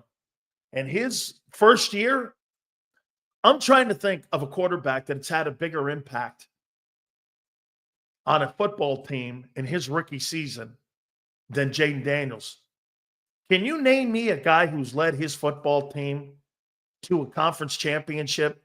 And Yale, can you give me a quarterback that has led his football team to a conference championship in their first year of playing and starting in his first year in the league? Elway didn't. Marino didn't. Brady didn't. Big Ben. You think Big Ben? Big Ben was carried by Bettis and the defense. This kid's carrying the Commanders. He's carrying the Commanders. What did Vic ever win? Vic? Michael Vick? What did Vic ever win? I missed that. This has been his rookie year. Pat Mahomes didn't play his first year. He sat behind Alex Smith. He didn't play his first year. He sat behind Alex Smith in Kansas City. Brock Purdy in his first year starting, that's not the way that season started. That season started out with Trey Lance starting, and I think they yanked him after the Chicago game. This guy started from day one and has carried the football team to the NFC Championship. Has there been a better rookie year? I can't think of one at the quarterback position. Roethlisberger, I think Ben was drafted in 2004. Did the Steelers go to the Super Bowl that year? He may have, but I think he threw for like 100 yards in the Super Bowl. It was a Jerome Bettis. I believe they beat Seattle. If that's the year that he was a rookie, he's been starting since day one, though. Boy, do I like this kid. Remember what I said? I made a proclamation at the beginning of the year that I said that Jaden Daniels would be the NFL Rookie of the Year and Offensive Rookie of the Year. And I said he'd win the NFC East. Dude, he's in position not to win the East, but to win the NFC now. Maybe I didn't set my goals high enough for him. Dan Marino did not go to the Super Bowl in his first year starting. I think it was his second year starting that Dan went to the Super Bowl. I may be wrong. Let me double check that. I may be wrong on Marino. I thought that was his second year that Dan went to Palo Alto and he led his football team. If I'm not mistaken, the second year, I think he threw for 48 touchdowns and shit like that. Yeah, his first year, he went 7-2, and he started 9 games. Then the following year, he went to the Super Bowl with that 48 touchdowns and 5,000-yard passing season that he had in 84. Think about it. Think about this. In 1984 is when Dickerson went for 2105. Marino went for 5,000 yards. It's the first quarterback ever to throw for $5,000 in 1984. So you had Marino in 1984 do it. And then you also had Dickerson that year go for 2105. So that was a pretty good year in the NFL. Hit the like button, guys. I'm trying to get to 400 likes. I hope we can do it. Please hit the like button. Angelo Cataldi will join us at the bottom of the hour. Jalen Hurts, 15 of 20, 128. Stafford, 26 of 44, 324 yards and 2 touchdowns. I thought Williams played well, the kid from Notre Dame. 19 carries, 106. Barkley was insane. 26 carries, 205 and 2. Hurts was insane. I thought Jalen's run, that 40-yard run down the sidelines, was incredible. 7 carries, 70 yards, and a TD. Wide receivers, Puka, almost had 100 yards receiving. 6 catches, 97 yards. And Robinson, I think, had 3 for 74. Bunch of guys caught footballs for the Rams. Dallas Goedert, 4 for 56, and Barkley, 4 for 27. The stars on that team, in my opinion, really, okay, 14 wins, my bad. 14 wins. I mean, Slay played great. Zach Bond played exceptional. Jalen Carter was great. Jalen Carter, again, could be the second best defensive tackle you've ever had next to Reggie. Let me rank my guys. As of right now, your best defensive lineman in the Super Bowl era, who would I rank? Obviously, it starts with Reggie. Who would be who would be my Mount Rushmore? 4 interior linemen. Reggie, Jerome, Fletcher,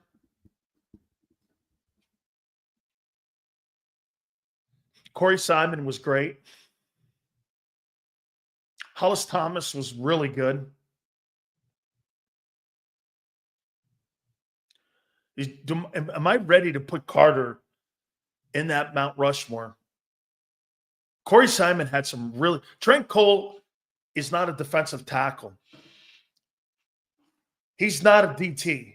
I'm talking D tackles, not ends. I'm talking guys who played in the middle. Simmons was an end.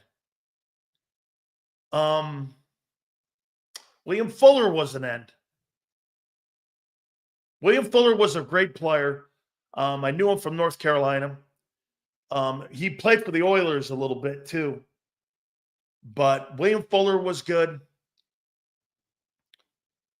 Reggie, Jerome, Fletcher. Sills, you think Carter is better than Cox? I think he has a chance. His upside is way higher, and he has a true chance. Let me see. I think he's a little quicker than Fletcher. Fletcher's a great player, man. Fletcher Cox, hands, played the run, pass rush, leader, can take on double teams. There's nothing Fletcher Cox. Aaron Donald couldn't take on double teams in the run game. He ran around blocks. I'm sorry. But Fletcher was more of a complete defensive tackle than what Donald was. Aaron Donald never played on a great run defense, ever. because he ran around blocks. Carter's proven he has it. He's proven he has it, but he's not proven he is it. Hargrave was good. Adamakin was not Adamakin Suh when you had Adamakin Suh was in his heyday when he was in Detroit. Golick was a fine ball player, but was more of a role player. Yeah, Aaron Donald was undersized. He's 6 feet tall, 275, and still killed people. Malik Jackson, no way. Good player, though. Jerome got to play next to Reggie White. Agreed. Completely a factor. Is Fletcher Cox a Hall of Fame worthy? Says Antonio. Yes, I think he'll get consideration. If you could put Bryant Young in from the 49ers, you can have a conversation about Fletcher. He has just as many sacks as Adamakin Suh. He's got a Super Bowl championship. He's one of the top premier defensive tackles in his era. He's got numerous Pro Bowls. He's going to have a conversation. Mike Pitts was a good player.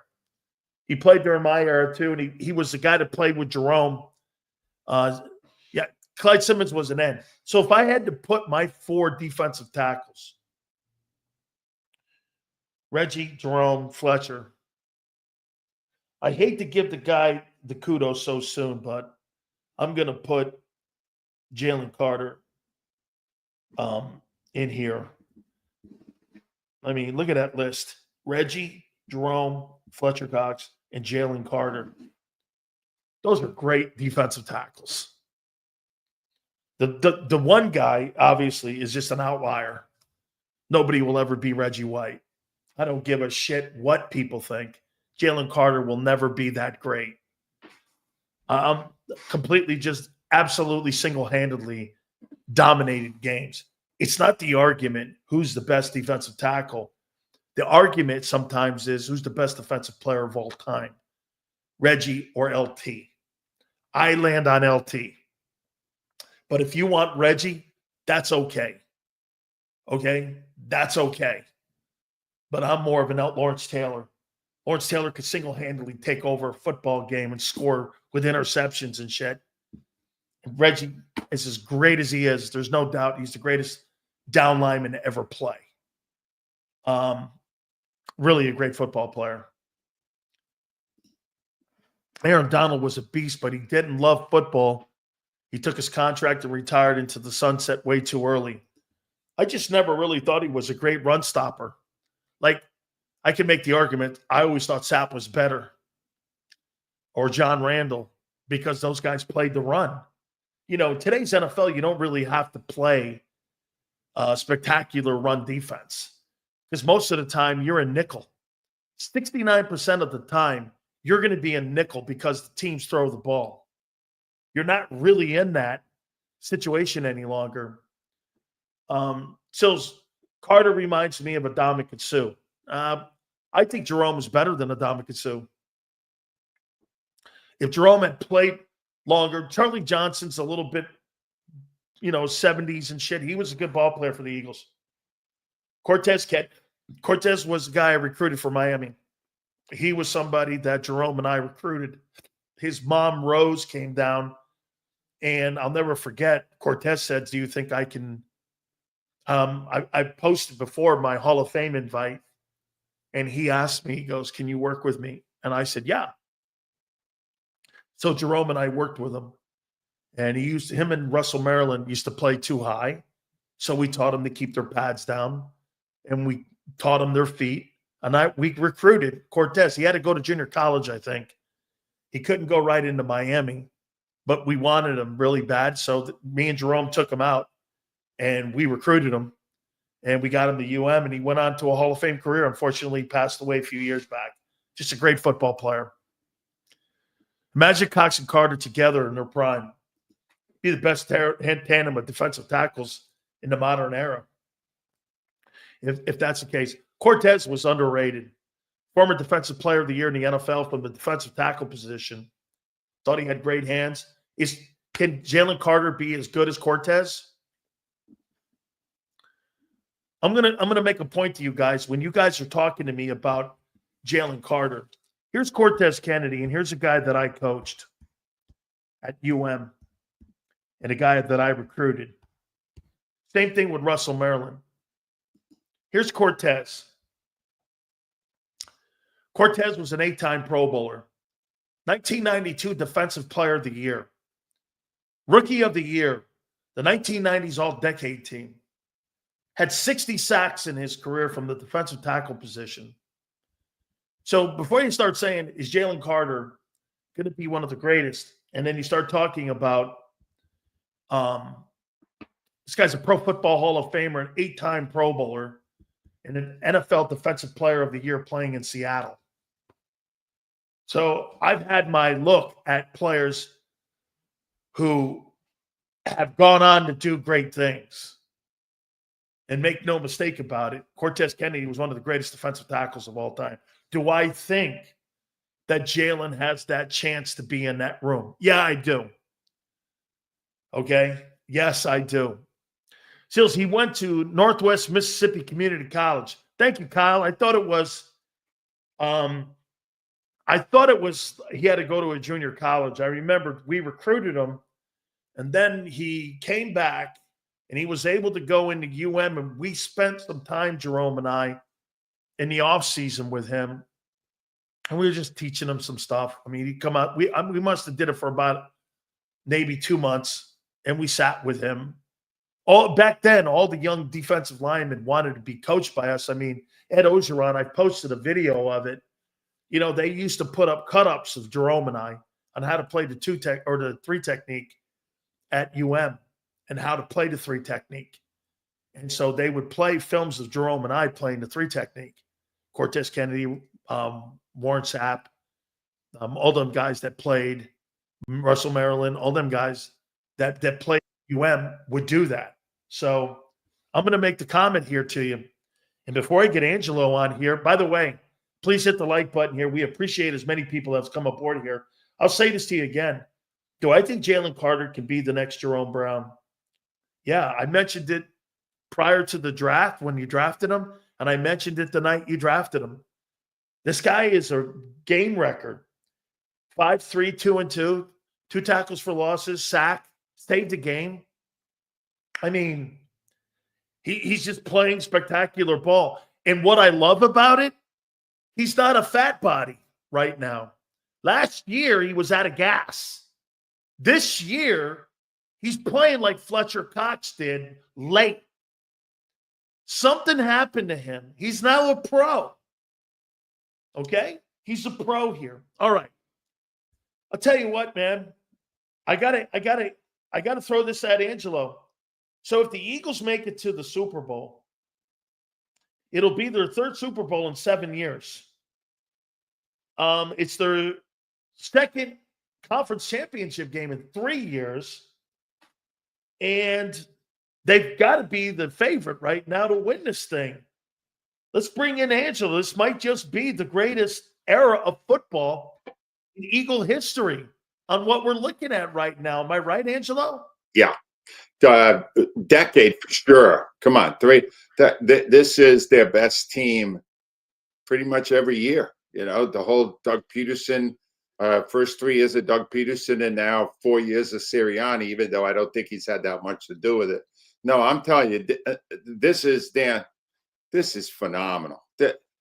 I have been riding on a high all that. That game was so exciting. Yep.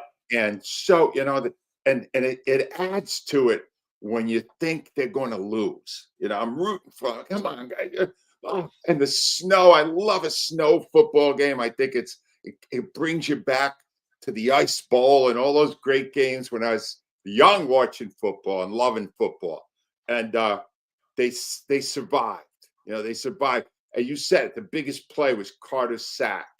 And I became obsessed with that today.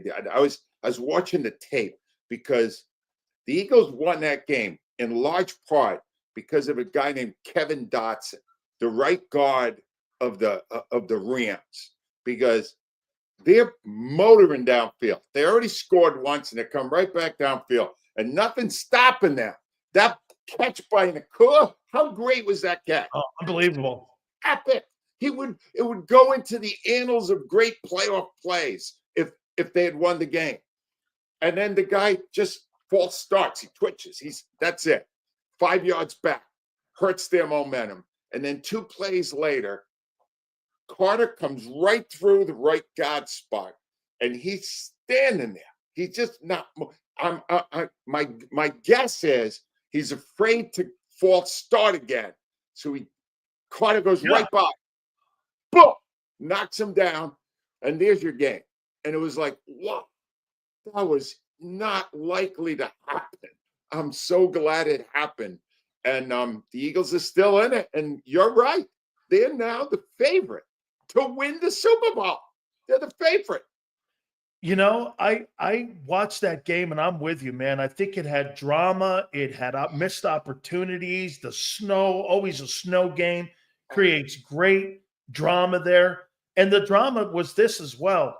You know, I mean, Angelo, you know, I know the big talking point today is this. Look, you're going to run this style, and you're going to run it the Bourbon Street. Okay? You're going to run this style. Hurts takes 7 sacks in the game. He takes a safety in the game. And I'd say this to you, that right there, I mean, even Ray Didinger, who's going to come on next week for us, said the same thing today on WIP. He's like, look, they're going to have to reevaluate what they're doing in the passing game. But then I started thinking this. So Hurts goes over to the sidelines, Angelo, puts a knee brace on. You're on your own goal line. You drop back where a guy's in the snow. You call that play. To me, I thought it was situational play calling that kind of hurt the Eagle momentum and kept the Rams in the game. Am I wrong? 100% right. That, you know, again, I know I'm doing this every week, but I'm doing it after wins. I'm making excuses for Hurts. All right? Hurts ran 44 yards for a touchdown. Tremendous. Set the tone. Barkley, 2 monster runs for touchdowns, right? Now you're telling me I got to get my passing game going? No. Maybe I don't. Maybe this is the way to win. This is commanding the clock, using your strength, taking advantage of that tremendous offensive line, which run blocks a hell of a lot better than they pass block. For sure. I mean, look, Hurts is holding the ball too long. That's why they're getting some of those sacks. Sometimes there's breakdowns, and they're getting sacks for that. The Eagles, to me, they've already found the formula. I don't know. People just hate now when a team wins games running the ball. Personally, I love it. This is less risk. They took control of that game until the last 3 minutes, until the score that put them within a touchdown, and then 3 and out. That wasn't a good series at all. And then boom. They come right down the field till that last sequence. It was tremendous. How about this, Angelo? This comes back, and I'm more aiming it over here, not at Hurts here. I'm aiming it more that, doesn't that give you less room for failure if you do poor coaching when you have this kind of, if you're not getting a lot out of the passing game? Okay, fair. They ran the ball. Here was my problem, Angelo. They ran the ball for 285 yards in that game at 8-4 a clip, 8 yards a clip. And the Rams still had the ball on the 13 with the chance to win. Yeah. To me, the coaching staff doesn't have the leeway to make mistakes like they did on that safety. That's the only thing to me that still is a question mark going in to a very hot football team, this Commander team, who went up to Detroit and beat that Lions team by 14. I think coaching is going to be important on Sunday. It is. And if coaching is important, Washington has an advantage. I like Dan Quinn better than Nick Sirianni. Fangio, you know, he was brilliant until those last 2 series. And he did survive, you know. Moore, you know, I can't figure him. I'm not sure. I want to criticize him because you're right that the Eagles should have won much more easily than they did, right? But this is the first guy the Eagles have had in Jeff Lurie's 30-year tenure as the owner who will put all his chips in the middle on running. None of these other guys would ever go to the run. This guy's going, Barkley's having an out of the planet year. He's having a year so great. Why would I not use my best player? And I'm not going to kill him for that. Dan, if they lose, they're going to be wide open to major criticism. But right now, 4 teams left. They're one of the 4, and they have the best roster. That's right. They have the best roster. No, you're dead right. Well, then let me lead you here then. So when Jeffrey Lurie and Howie constructed this roster, you pay 35 for one wide receiver, 25 for another, 15 for the tight end. You pay 50 for the quarterback, and the least paid guy at the skill set, not counting the O-line guys, is the running back. So you signed a running back who's the cheapest guy in your huddle. I can't think that's how they constructed this. And I'm wondering, as much as you've heard those conversations with those Monday calls with Doug on how you're winning, do you think that they just accepted it and they've changed the narrative on how they're going to do it? They're going to run through the tape here, Angelo, come hell or high water, but this is not how they want to win. No, because that's not how they constructed the team. And although their fingerprints are on everything, they don't have anything to do with this, because when they hired Kellen Moore, they said it's your offense. It's not Nick Sirianni. It's your offense. And he said, well, I think this is the best way I can win and could do it. You know, I had a fascinating conversation today with my son, who is a lifelong Giants fan. It's a long story, all right? We grew up in Giants land. Anyway, bottom line is that. So I grilled him today. I said, how the hell did you let that guy go? That guy is one of the greatest running backs in the history of football. How did you let him go? That's my first question to him. My second one is, and the morons who let him walk out and end up on a division rival are still there. Joe Schoen is still there. What's his name? Dayball is still there. And I'm going, oh. And I don't want to talk about it. He said, somebody's got to knock the Eagles off. I can't believe that the New York Giants would hand the championship to the Philadelphia Eagles, which, of course, enhanced my desire to see the Eagles win it all. I got it, man. But Angelo, Barkley's the best player, Dan. I know the other guys are getting paid more. Barkley's their best player. Oh, absolutely. No question about it. Angelo, the decisions that were made, though, I want to show you this on what they did, which is kind of remarkable. And I think it goes to this coaching staff on how well they did this year. So you signed Zach Vaughn to be an outside potential edge rusher from New Orleans. And all of a sudden you go, let's move him inside. He turns out to be an all-pro. Then you do this. Mekhi Becton really sucked up in with the Jets. He's a left tackle. All of a sudden, Angelo, you move him to right guard, and he's one of the best right guards in football. Yeah. Then you say, well, let me get Barkley in here. I mean, those 3 moves essentially are what changed the 2023 season to this 2024 year. It's a remarkable decision-making that they made. Ladies and gentlemen, this is why Dan Sileo is the best at this game right now that we're talking about. This guy knows football. And here's the thing. I guess I just will never buy in. None of those things was seen by the head coach. The head coach did not say, oh, Becton will be better as a guard.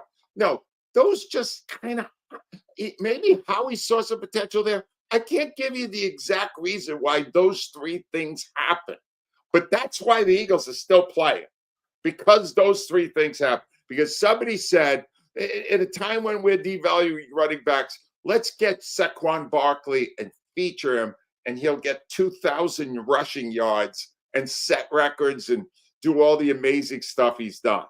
And Becton obviously is a great run blocker, run blocker, which no one saw when he was a tackle, right? He never played the position, and the Jets didn't think enough to move him. And all of a sudden, Stoutland moves him, and Vic.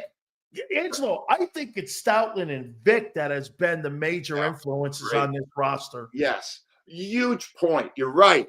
The veteran guys who've been around and know the game, and they use these players better than the previous teams did. And Bourne, right? Here's the thing about him, all right?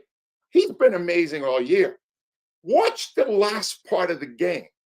He's all over the field. He's everywhere. He was making big plays in the last sequence, right when the whole thing was on the line. That was the guy. 53 was all over he was at the ball all the time. And I gotta tell you, man, that kid, what a player he is. They stole him. They just stole him. And that's how they did it. I know I had them winning 5 games, which couldn't make. If they win a Super Bowl, I'm wearing a bag on my head for about a month. Who saw all that stuff happen in the way it did? It's brilliant. It's spectacular. Okay. Are you concerned about Jake Elliott heading into these final 2 games? Because, hey, those missed PATs, I get it, Angelo. He made a couple critical kicks, but still the missed PATs still made it a 1-score game at the end of the ball game. So are you concerned? He's a $6 million kicker right now. I'm wondering, how concerned are you heading into this? Very. I don't. The thing is, I'm pretty sure I'm speaking on his behalf right now. It's almost impossible to understand what's going on with him, because that guy kicked a 44-yard field goal through a driving snowstorm and nailed it. And then he missed 2 extra points, which could have cost him the season. If the Rams get in, their kicker was not having any problem with extra point. They win the game by 1 point. And you know what everybody's talking about today? How Elliott blew the season for the Eagles. You're right. They got to. And the thing is, it could easily come out either in this next game or if they get by that in the Super Bowl. Often it comes down to a kick. And I think when he goes out there for that kick, if it comes to that, Dan, even he will have no idea how it's going to leave his foot. Because sometimes it leaves it true, and sometimes he's shading it, and sometimes he's hooking it. And I don't think he knows what's going to happen. It's a big problem. It's a big, big concern. I don't know how you fix it, though. They're not going to go to another kicker at this point. You hold your breath and hope that it leaves, it leaves his foot and stays straight. Absolutely. Angelo, so what was a funner game for you to watch, the Fog Bowl or this Sunday game? This because they won. This because they won. Okay. No, I have this horrible ritual. It's embarrassing. I shouldn't even share it, but I used to talk about it when I was on WIP in Philadelphia.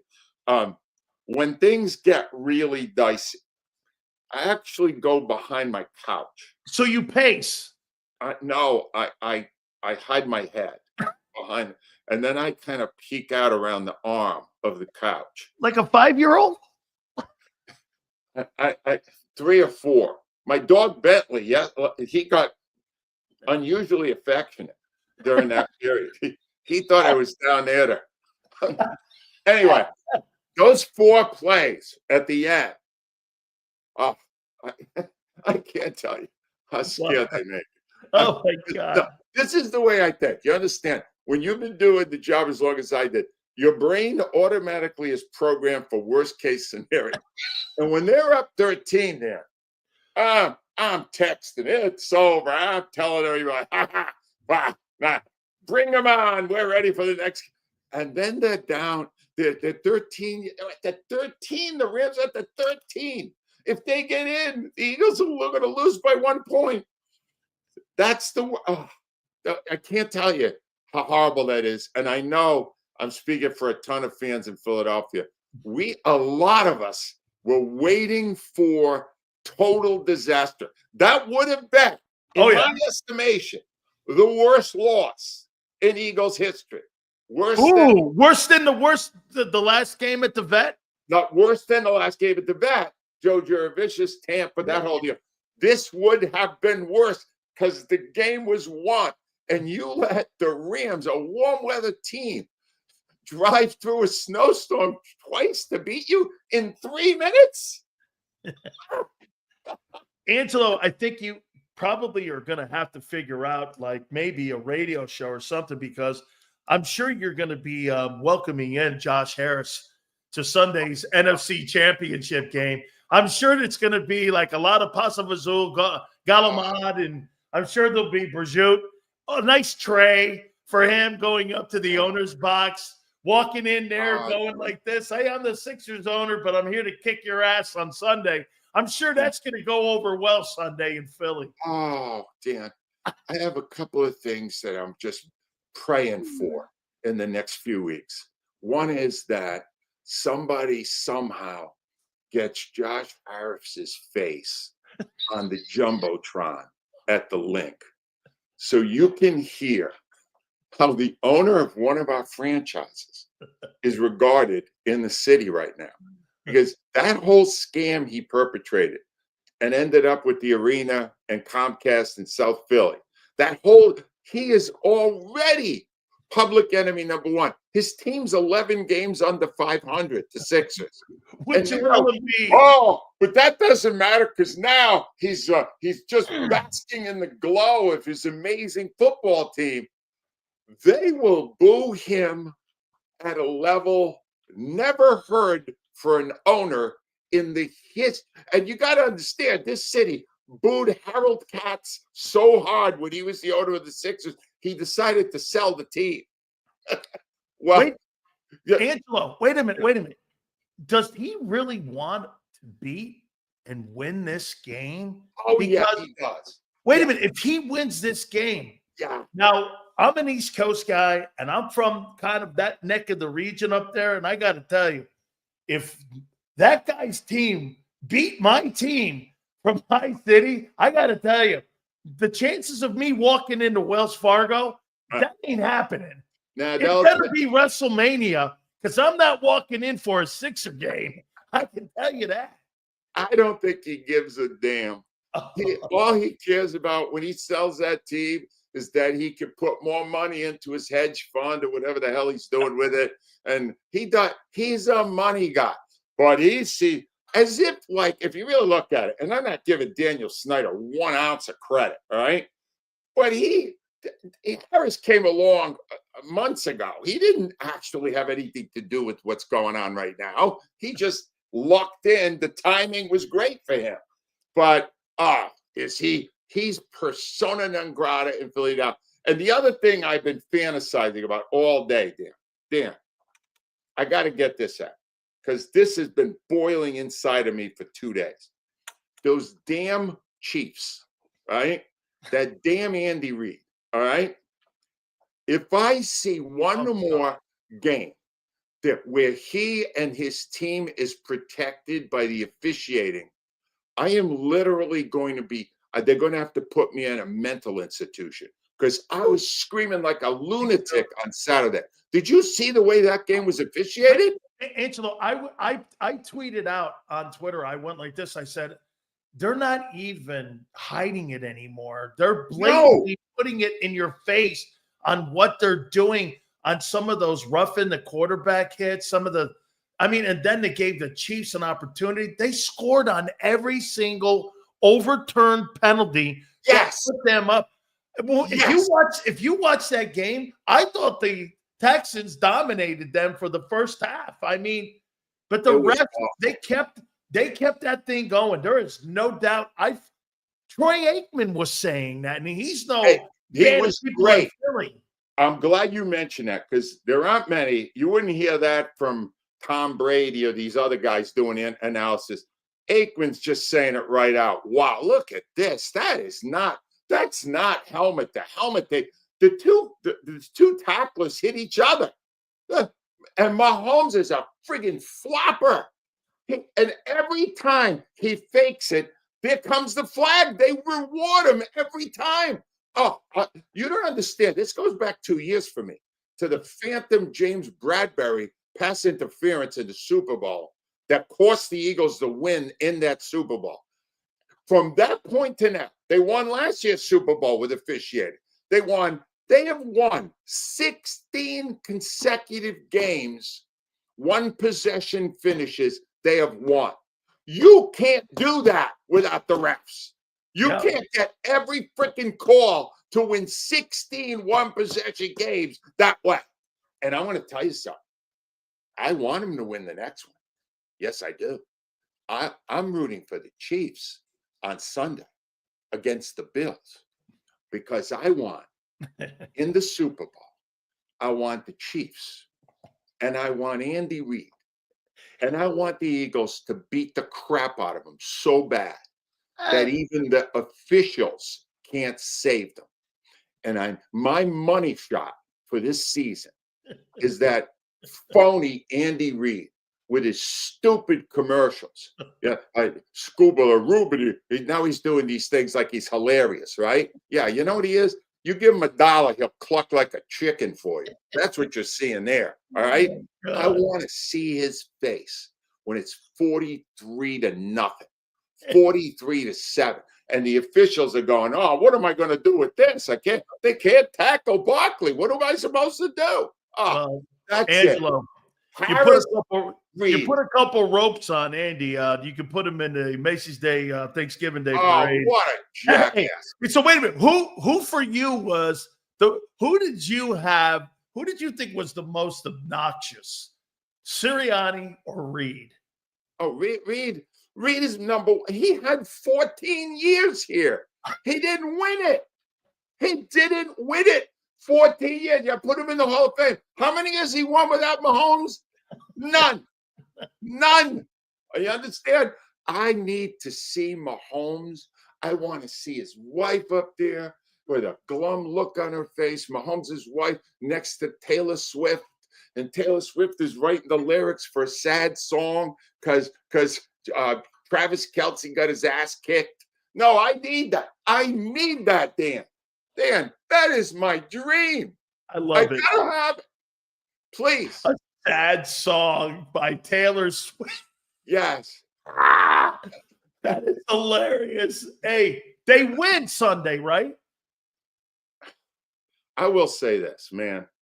They better win Sunday because Jaden Daniels is really, really good. I mean, wow. What a rookie. What talent that kid has. I think they win. I hope they win. They should win. They're a better team. They've had experience in these games. Commanders are brand new to this stuff. Yeah, close, but a win. And then bring on Reid and the Chiefs in the Super Bowl. Well, in closing, you brought them the good juju. See, remember something. Angelo could do this because he's like me. If we needed to, I can't point it at Angelo because he knows what I'm doing. It's the Maloik. See, the Maloik is over here. If you put the Maloik and you aim it at somebody, it's poor fortune. So I think you going to New Orleans this year and setting the tone with your group that you went to New Orleans with. Here they are, Angelo. They're 8 quarters away from the Super Bowl and going to Bourbon Street. Right. Now, keep in mind, if you offered me 50-yard line seats for the Super Bowl, you could not get me back into the hellhole that is New Orleans, Louisiana. All right? That is a dump. Hey, Angelo, Big Sills doesn't go to Hey, Angelo, Big Sills doesn't go to places where they bury the body above ground. That's not for me. I'm not a New Orleans guy, but you know what? It's indoors. It'll be fun. There won't be. I'll be able to get a real clear view of Andy Reid when he gets his fat ass kicked. It'll be great, and that's the way. That's it for me now. And let me tell you, that'll be the ultimate, even for the city. Beat Joshua Harris, beat Andy Reid and Patrick Mahomes. Hold a parade. Ideal season. Greatest team ever. Then, if that goes down like that. Yeah. They may be just pure talent, maybe. Because you know what? We're not even seeing any of the great receivers they have right now because the passing game's down. But we don't need it. If we need it, we will have it. And Jalen Hurts, say all you want about him. I got a bunch of bad emails today, very negative. Jalen Hurts is managing the game. You didn't see him turning the ball over the way Stafford did. He's getting it done his way. He's not complaining. He's just that 44-yard run. Keep that in your mind. That's what he's capable of doing if you need it. Angelo, I'm going to ask one more time here. If you can look at your calendar for next Monday, are we good? Can you please look at that calendar for next Monday? Sorry, hold on. It's getting really, let me check. Hey. Amazing. It's totally open again next month. I'll see you next Monday, Angelo. Thank you, my friend, for your time. Take it easy, Daddy. Good to see you, buddy. You bet. That is my friend, Angelo Cataldi. God, I love talking with him. So, how do you like this? You get Angelo for the rest of the year if you win the Super Bowl. Okay? So he's on next Monday, too, prior to the NFC Championship game. And then, if you go to the Super Bowl, Angelo will be on with us that Monday, Super Bowl Monday. He won't go on WIP anymore. He's told them that, nah, it's all right. I'm not going on. The only show I go on now is Sileo Show. Oh, love it. Where are we on the like button? 403 likes. You guys did it. You got us over 400. I cannot thank you guys enough. What an epic day. This is NFC Championship. How do I ask the fat guy a question? I will pay. Well, get with my agent and get with my people, the Krauses, and forward it over to me, and I'll see how you can ask me a question. You'll pay. You got to get with my folks here because that's the kind of guy Big Sills is right now. You know, I'm very kind of like no hands-on Big Sills. You can't touch the bear, you know, kind of thing here. So you got to get with my people. And my people are the Krauses. Just ask Mike Missinelli. Oh! Anyway, I appreciate you guys. Hit that like button. Big Joe, Xander, thank you guys so much. 2 to 6 tomorrow. And we shall see you on a championship week tomorrow, 2 to 6. And we'll see you on the flip side.